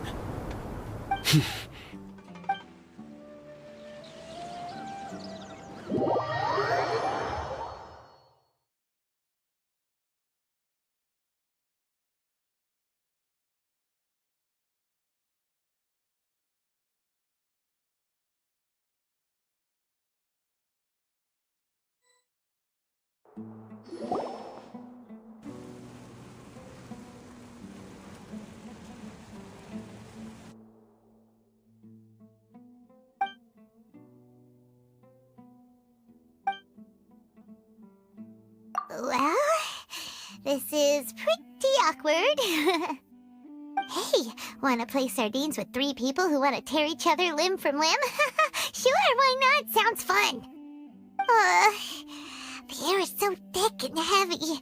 Paimon can hardly keep floating anymore. My sincere apologies, everyone. This is the home of our village chief. I will have to ask you to make do with this small room until the sandstorm dies down. Please, let me introduce myself. I am Candace, protector of Aru Village. Our savior has come at last! Nice to meet you, Candace. The name's Paimon. Thank you so much for helping us. There's no need to thank me. It's only right to help each other when the weather gets rough. Wow, she's so gentle and caring, like a nice older sister. Unlike those guys over there. All right. Now that we're all better acquainted, we should return to the topic at hand. As a guardian charged with the responsibility to protect my fellow villagers from harm, I was observing your conflict from afar, even before the sandstorm started. And now that you have set foot within our village itself, it is all the more my responsibility to make absolutely sure that you pose no threat whatsoever to us. So please, have an honest and sincere conversation with one another, and put your hostile feelings to rest. If anyone dares to start anything again while they are under this roof, I will not hesitate to send them out for some quality time with the creatures of the sandstorm.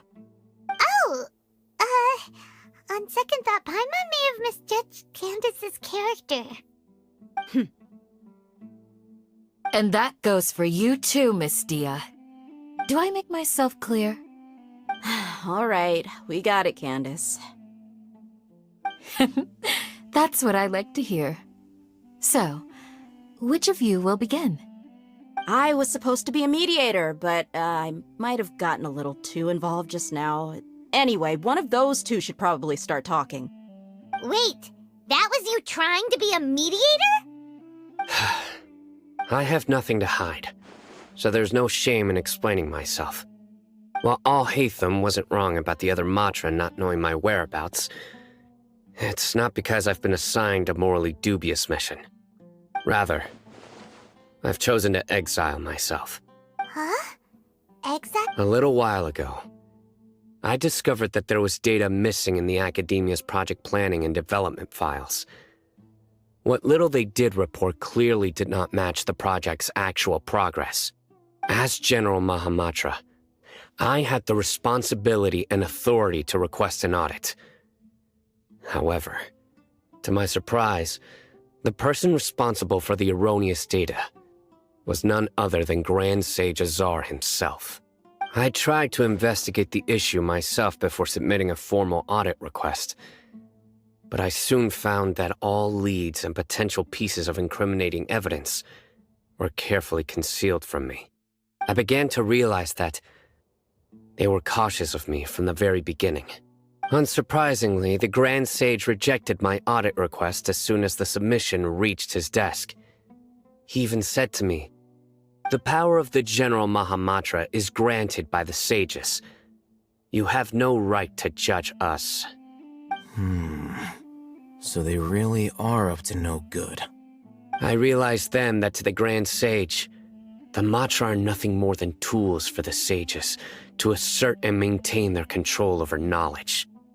The vows that we took, the principles that we strive to uphold, they are meaningless to the academia of today. I believed it would be wise to flee the academia before the sages had a chance to take action against me. This way, they can no longer see nor predict my actions. I will never give up on this investigation. There's no need for someone else to give me power or authority. Once I find the truth, I will administer judgment by my own name.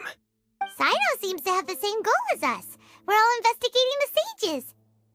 Plus, now that he's no longer the General Mahamatra, he somehow feels a lot less scared. Well, Cyno, if that's your story, then why did you see Al-Haytham as a target? When I was investigating the matter in the academia, I overheard a conversation between Al-Haytham and a sage. The sages asked you to investigate a blonde-haired traveler. Do you dispute this, Al-Haytham?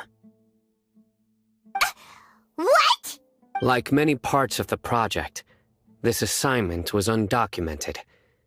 Now throw in your suspicious behavior with the Divine Knowledge Capsule, and I think we deserve an explanation. Yes. I was indeed tasked with investigating the Traveler. After all, the promised reward was so great that hardly any scholar could have refused. The sage told me, once you've completed this assignment, I can give you a glimpse of divine knowledge. A most enticing offer. Unfortunately, those academics don't know me at all. Their words contained one key piece of information, namely that divine knowledge indeed exists. That gave me all I needed to know. From my perspective, the sages are far from trustworthy. Think about it. Isn't it a little strange they're so willing to share divine knowledge with anyone, even as a reward? So, I began my own investigation following the lead of the divine knowledge capsule. In the end, I realized my wisdom in committing to this rather than collaborating with the sages. Had I been less guarded, I probably would have ended up like that Ain al-Ahmar mercenary, incapable of remaining sane for long enough to hold a conversation. You mean that the sages originally planned to dispose of you, using one of those capsules that drive people insane? I'd already given up on the assignment by then. I only told the Academia I was waiting in Port Ormos for you to appear so they wouldn't suspect anything. So it came as quite a surprise when I encountered my erstwhile target while investigating the Divine Knowledge Capsule. Criminals do love to talk about coincidences. Even though I ran into the Traveler by chance, I had no intention of providing assistance to the Academia. Also, you should remember, you were the ones who decided to follow me and strike up a conversation after I left that tavern. That's true. Al-Haytham helped us out at Caravan Rebat as well. Maybe he's telling the truth. I'm willing to apologize, if that's worth anything to you. I took the Divine Knowledge Capsule behind your back because I judged its existence to be a significant risk. I felt that it would be best for no one to interact with it before it had been properly studied. After all, curiosity often proves to be the most dangerous thing in this land. You should be well aware, Scrub. You and I are both distrusted by the Academia. Do you really think they would tell me anything? Fine. Although you haven't completely proven your innocence, I won't regard you as an enemy, for now. As you wish. Good. I'm glad to see you two clearing up your misunderstandings. And now you, Dia. I believe it's your turn. Oh, sorry. Whatever the boys were talking about must have been so boring that I spaced out. My situation is pretty straightforward. My employer, Dunyarzad of the Homayani family, is friends with the Traveler and is currently recovering from her illness at home.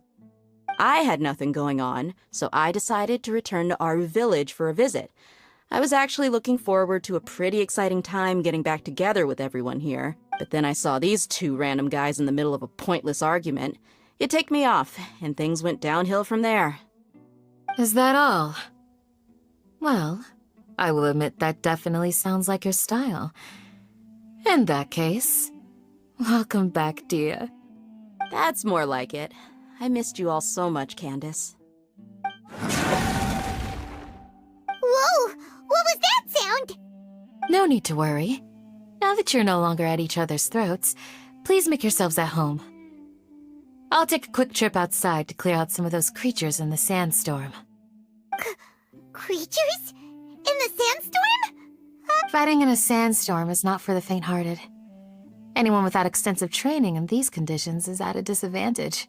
Yeah, just leave them to Candace. Don't worry, she's as tough as they come.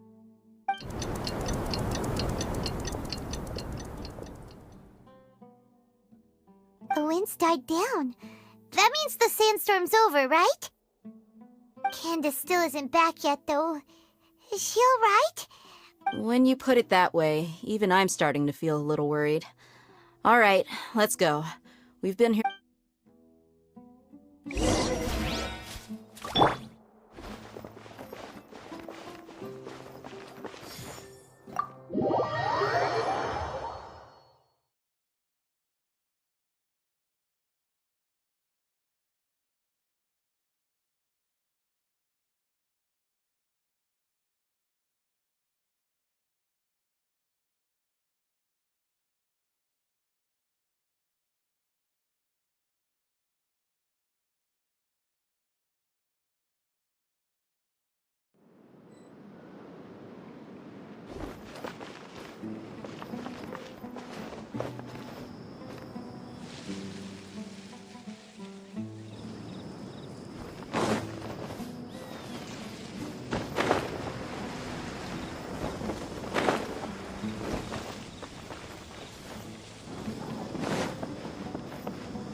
Yes.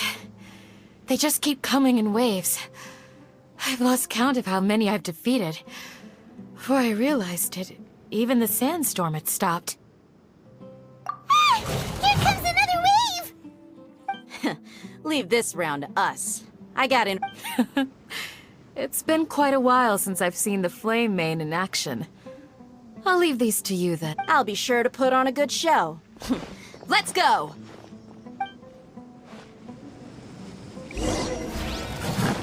Let's roll! I will have order. Solidify!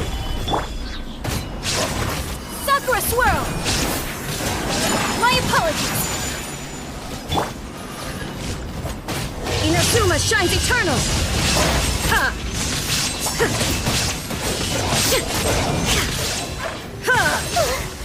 Here comes another wave! When are they ever gonna let up?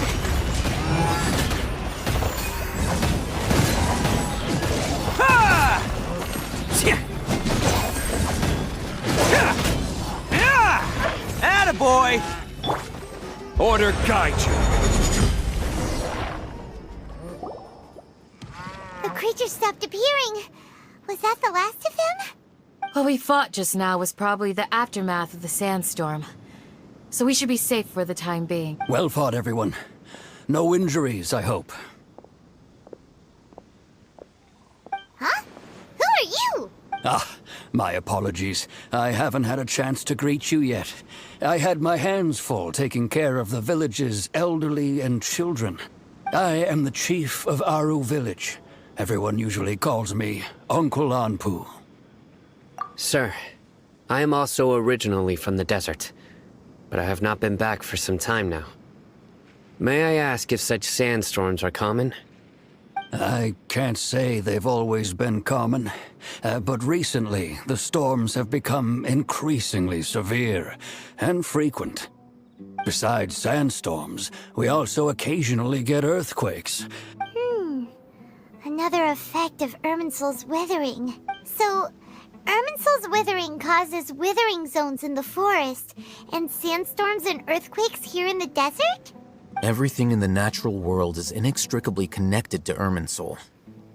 These regional symptoms can indeed be a reflection of Irminsul's present state.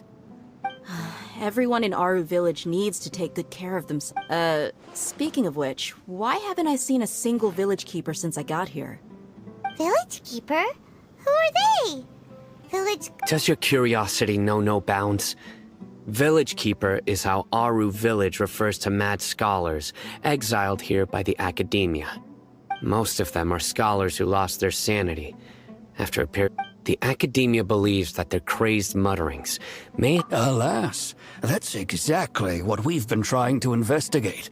But no one in the village has ever seen them leave. If you're planning to stay around... I've had encounters with those people in the past.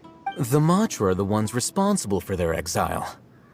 Mock me if you will, but if you are guilty, I will eliminate you, regardless of my position or identity. Oh, you're the former General Mahamatra. You must be an expert in these kinds of investigations. Is it because you're reminded of Hypatia? Oh, these poor scholars. First they lose their sanity, now this! We need to help get them back home, safe and sound. But, is it really a good idea to tag along with Cyno? You seem like you really don't trust him. I'll be grateful for the assistance. No doubt you will do a better job than some of my former subordinates. Let's start by finding a spot to share what we know so far.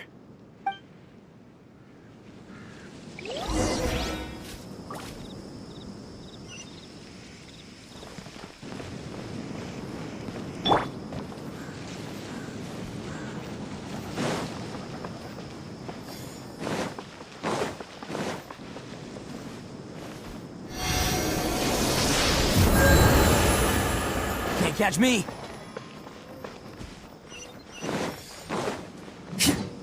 Ha!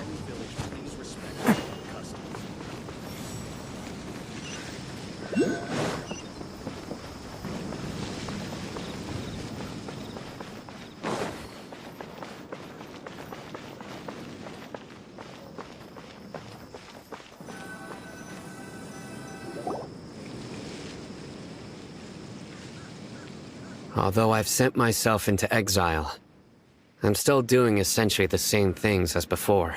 Do you still have any questions for me before we start our investigation?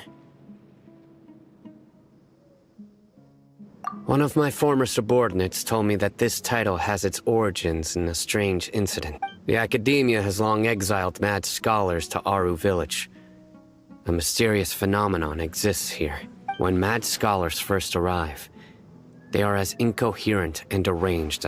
Initially, the people of Aru Village greatly resented having to take in the mad scholars. Aru Village was struck by the strongest earthquake in living memory. Seeing buildings on the verge of collapse all around him. Suddenly, he noticed a mad scholar crouching in a corner, caressing the ground with his hands. A soft, green light radiated from him, like a divine glow against the backdrop of night. Despite the powerful tremors that ripped through the ground that night, all the houses remained upright, almost as if they had grown roots reaching deep into the ground. In the end, not a single building collapsed, and no one was hurt. After that, the people of Aru Village treated the mad scholars with greater kindness, and began to refer to them. A soft green light? A mad scholar protecting Aru Village? Paimon thinks so too. In theory, Oh, no wonder. if you are able to draw So, what do you make of Really? Lesser... What? You don't believe us? Lesser Lord Kusanali was definitely using the Akasha to give her power to the mad scholars! No, it's not so much that I don't believe you. I'm just struck by your reasoning. Lesser Lord Kusanali, the current Dendro Archon. The Academia, in addition. No way! Nahida definitely exists! She's a... I've spent... Good! Then you should know that we're... That look in your eyes. I've never seen that from a liar. You two really must have met Lesser Lord Kusanali. How can this be? To think, our Archon has been amongst us this entire time. Alright, now it's our turn to put our skills to good use for this investigation. But easier said than done, especially since we don't have any leads. Maybe we can start... Excuse me, are you here to help me find... Huh? By the sounds of it, a resident of this village. My name is Isak. You'll help me find my grandpa, right? Is your grandpa... Hey, don't say that! The person you're referring to is not a local. Yet you are. Why do you... Grandpa is just Grandpa. He's my family. I heard everything you said to the village chief. Please, you gotta take me with you. I want to find my grandpa. I swear I'll help. I won't be a nuisance. Ah, so you're the one who was eavesdropping on us around the village chief's house. I was planning to go out and take care of whoever it was, but I had a vague feeling that they didn't harbor any ill intent. Whoa. Ethan wasn't kidding about Matra having sharp senses. Cyno, he's just a kid. All he wants is to find his grandpa. Let's find a way to help him. Sorry, I was only listening in because I wanted to know where Grandpa went. All right. But first, let's confirm the facts with Candace.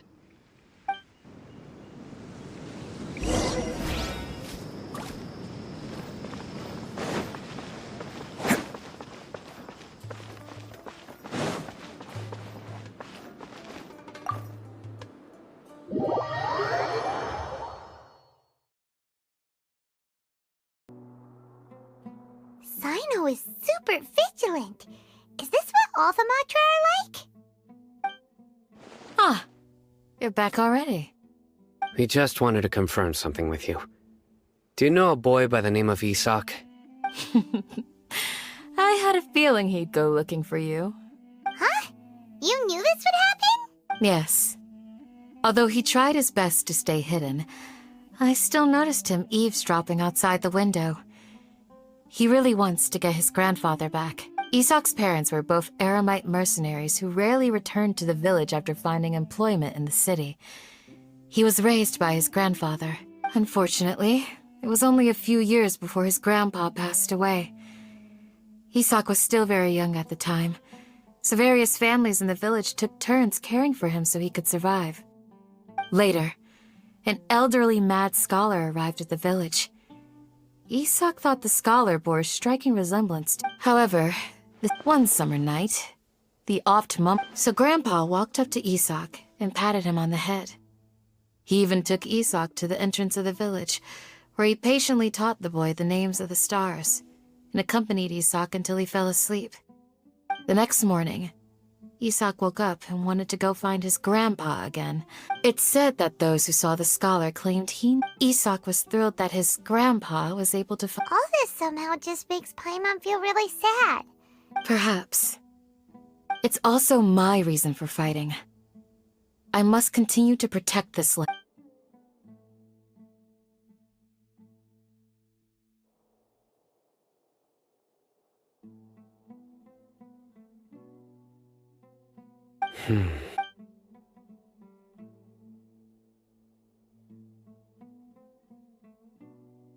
Maybe the people have always had a considerate god. Huh? What? No, nothing. As long as Isak keeps his word and doesn't get in our way, we can take him along. Perhaps you are more compassionate than I gave you credit for.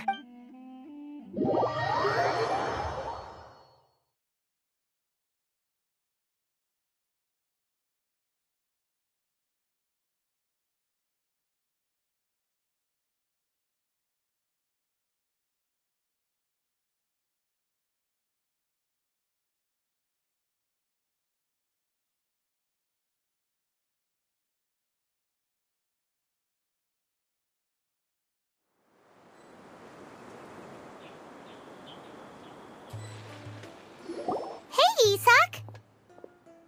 Oh, it's you guys! We've cleared everything up! Let's go Really? Wow!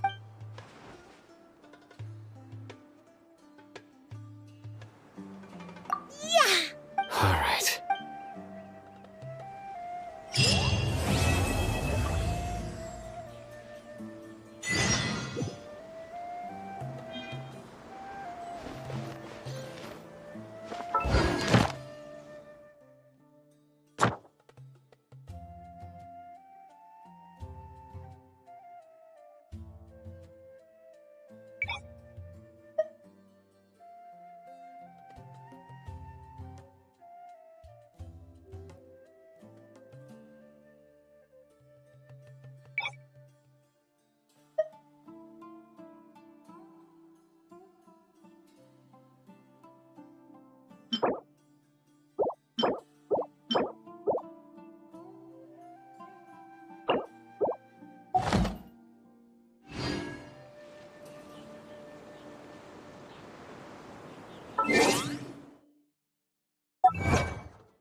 You need to watch out for any signs of earthquakes and sandstorms.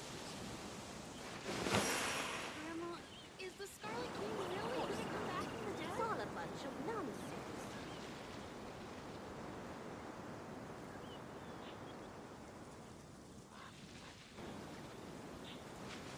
Don't underestimate the beetle. They can be some of the toughest little guys around.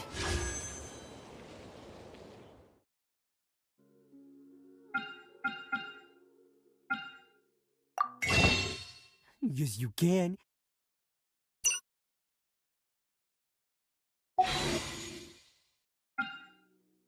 Yes, you can. Want to know what's on this beetle's diet? Sweat and tears, that's what!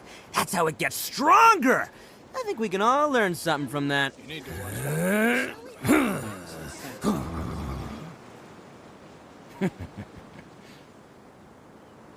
of course not. It's all a bunch of nonsense.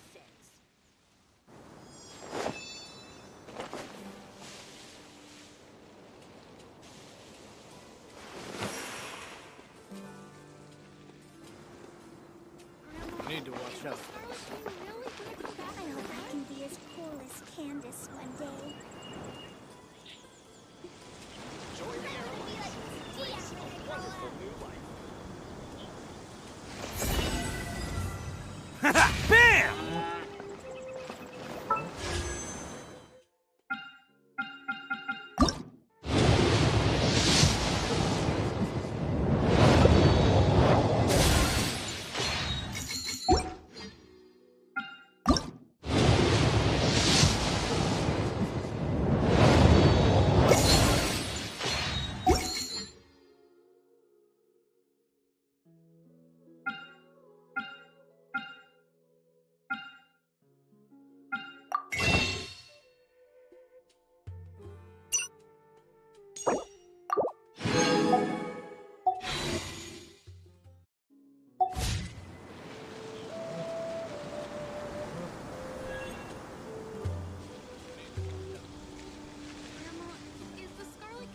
I hope I can be as cool as Candace one day.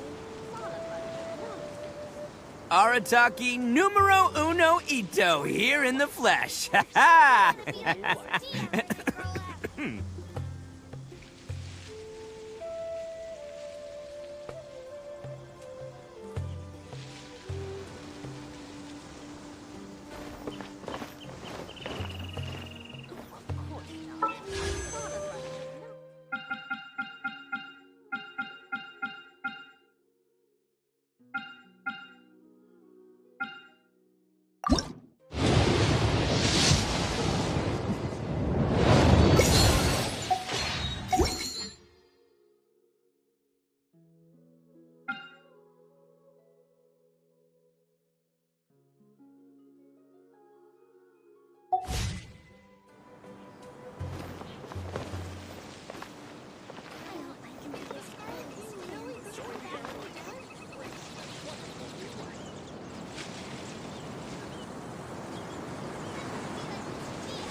Best flavor in the world? The sweet, sweet taste of victory. And that's why I've never spent a single more on any of my snacks. I've won them all fair and square. That's right.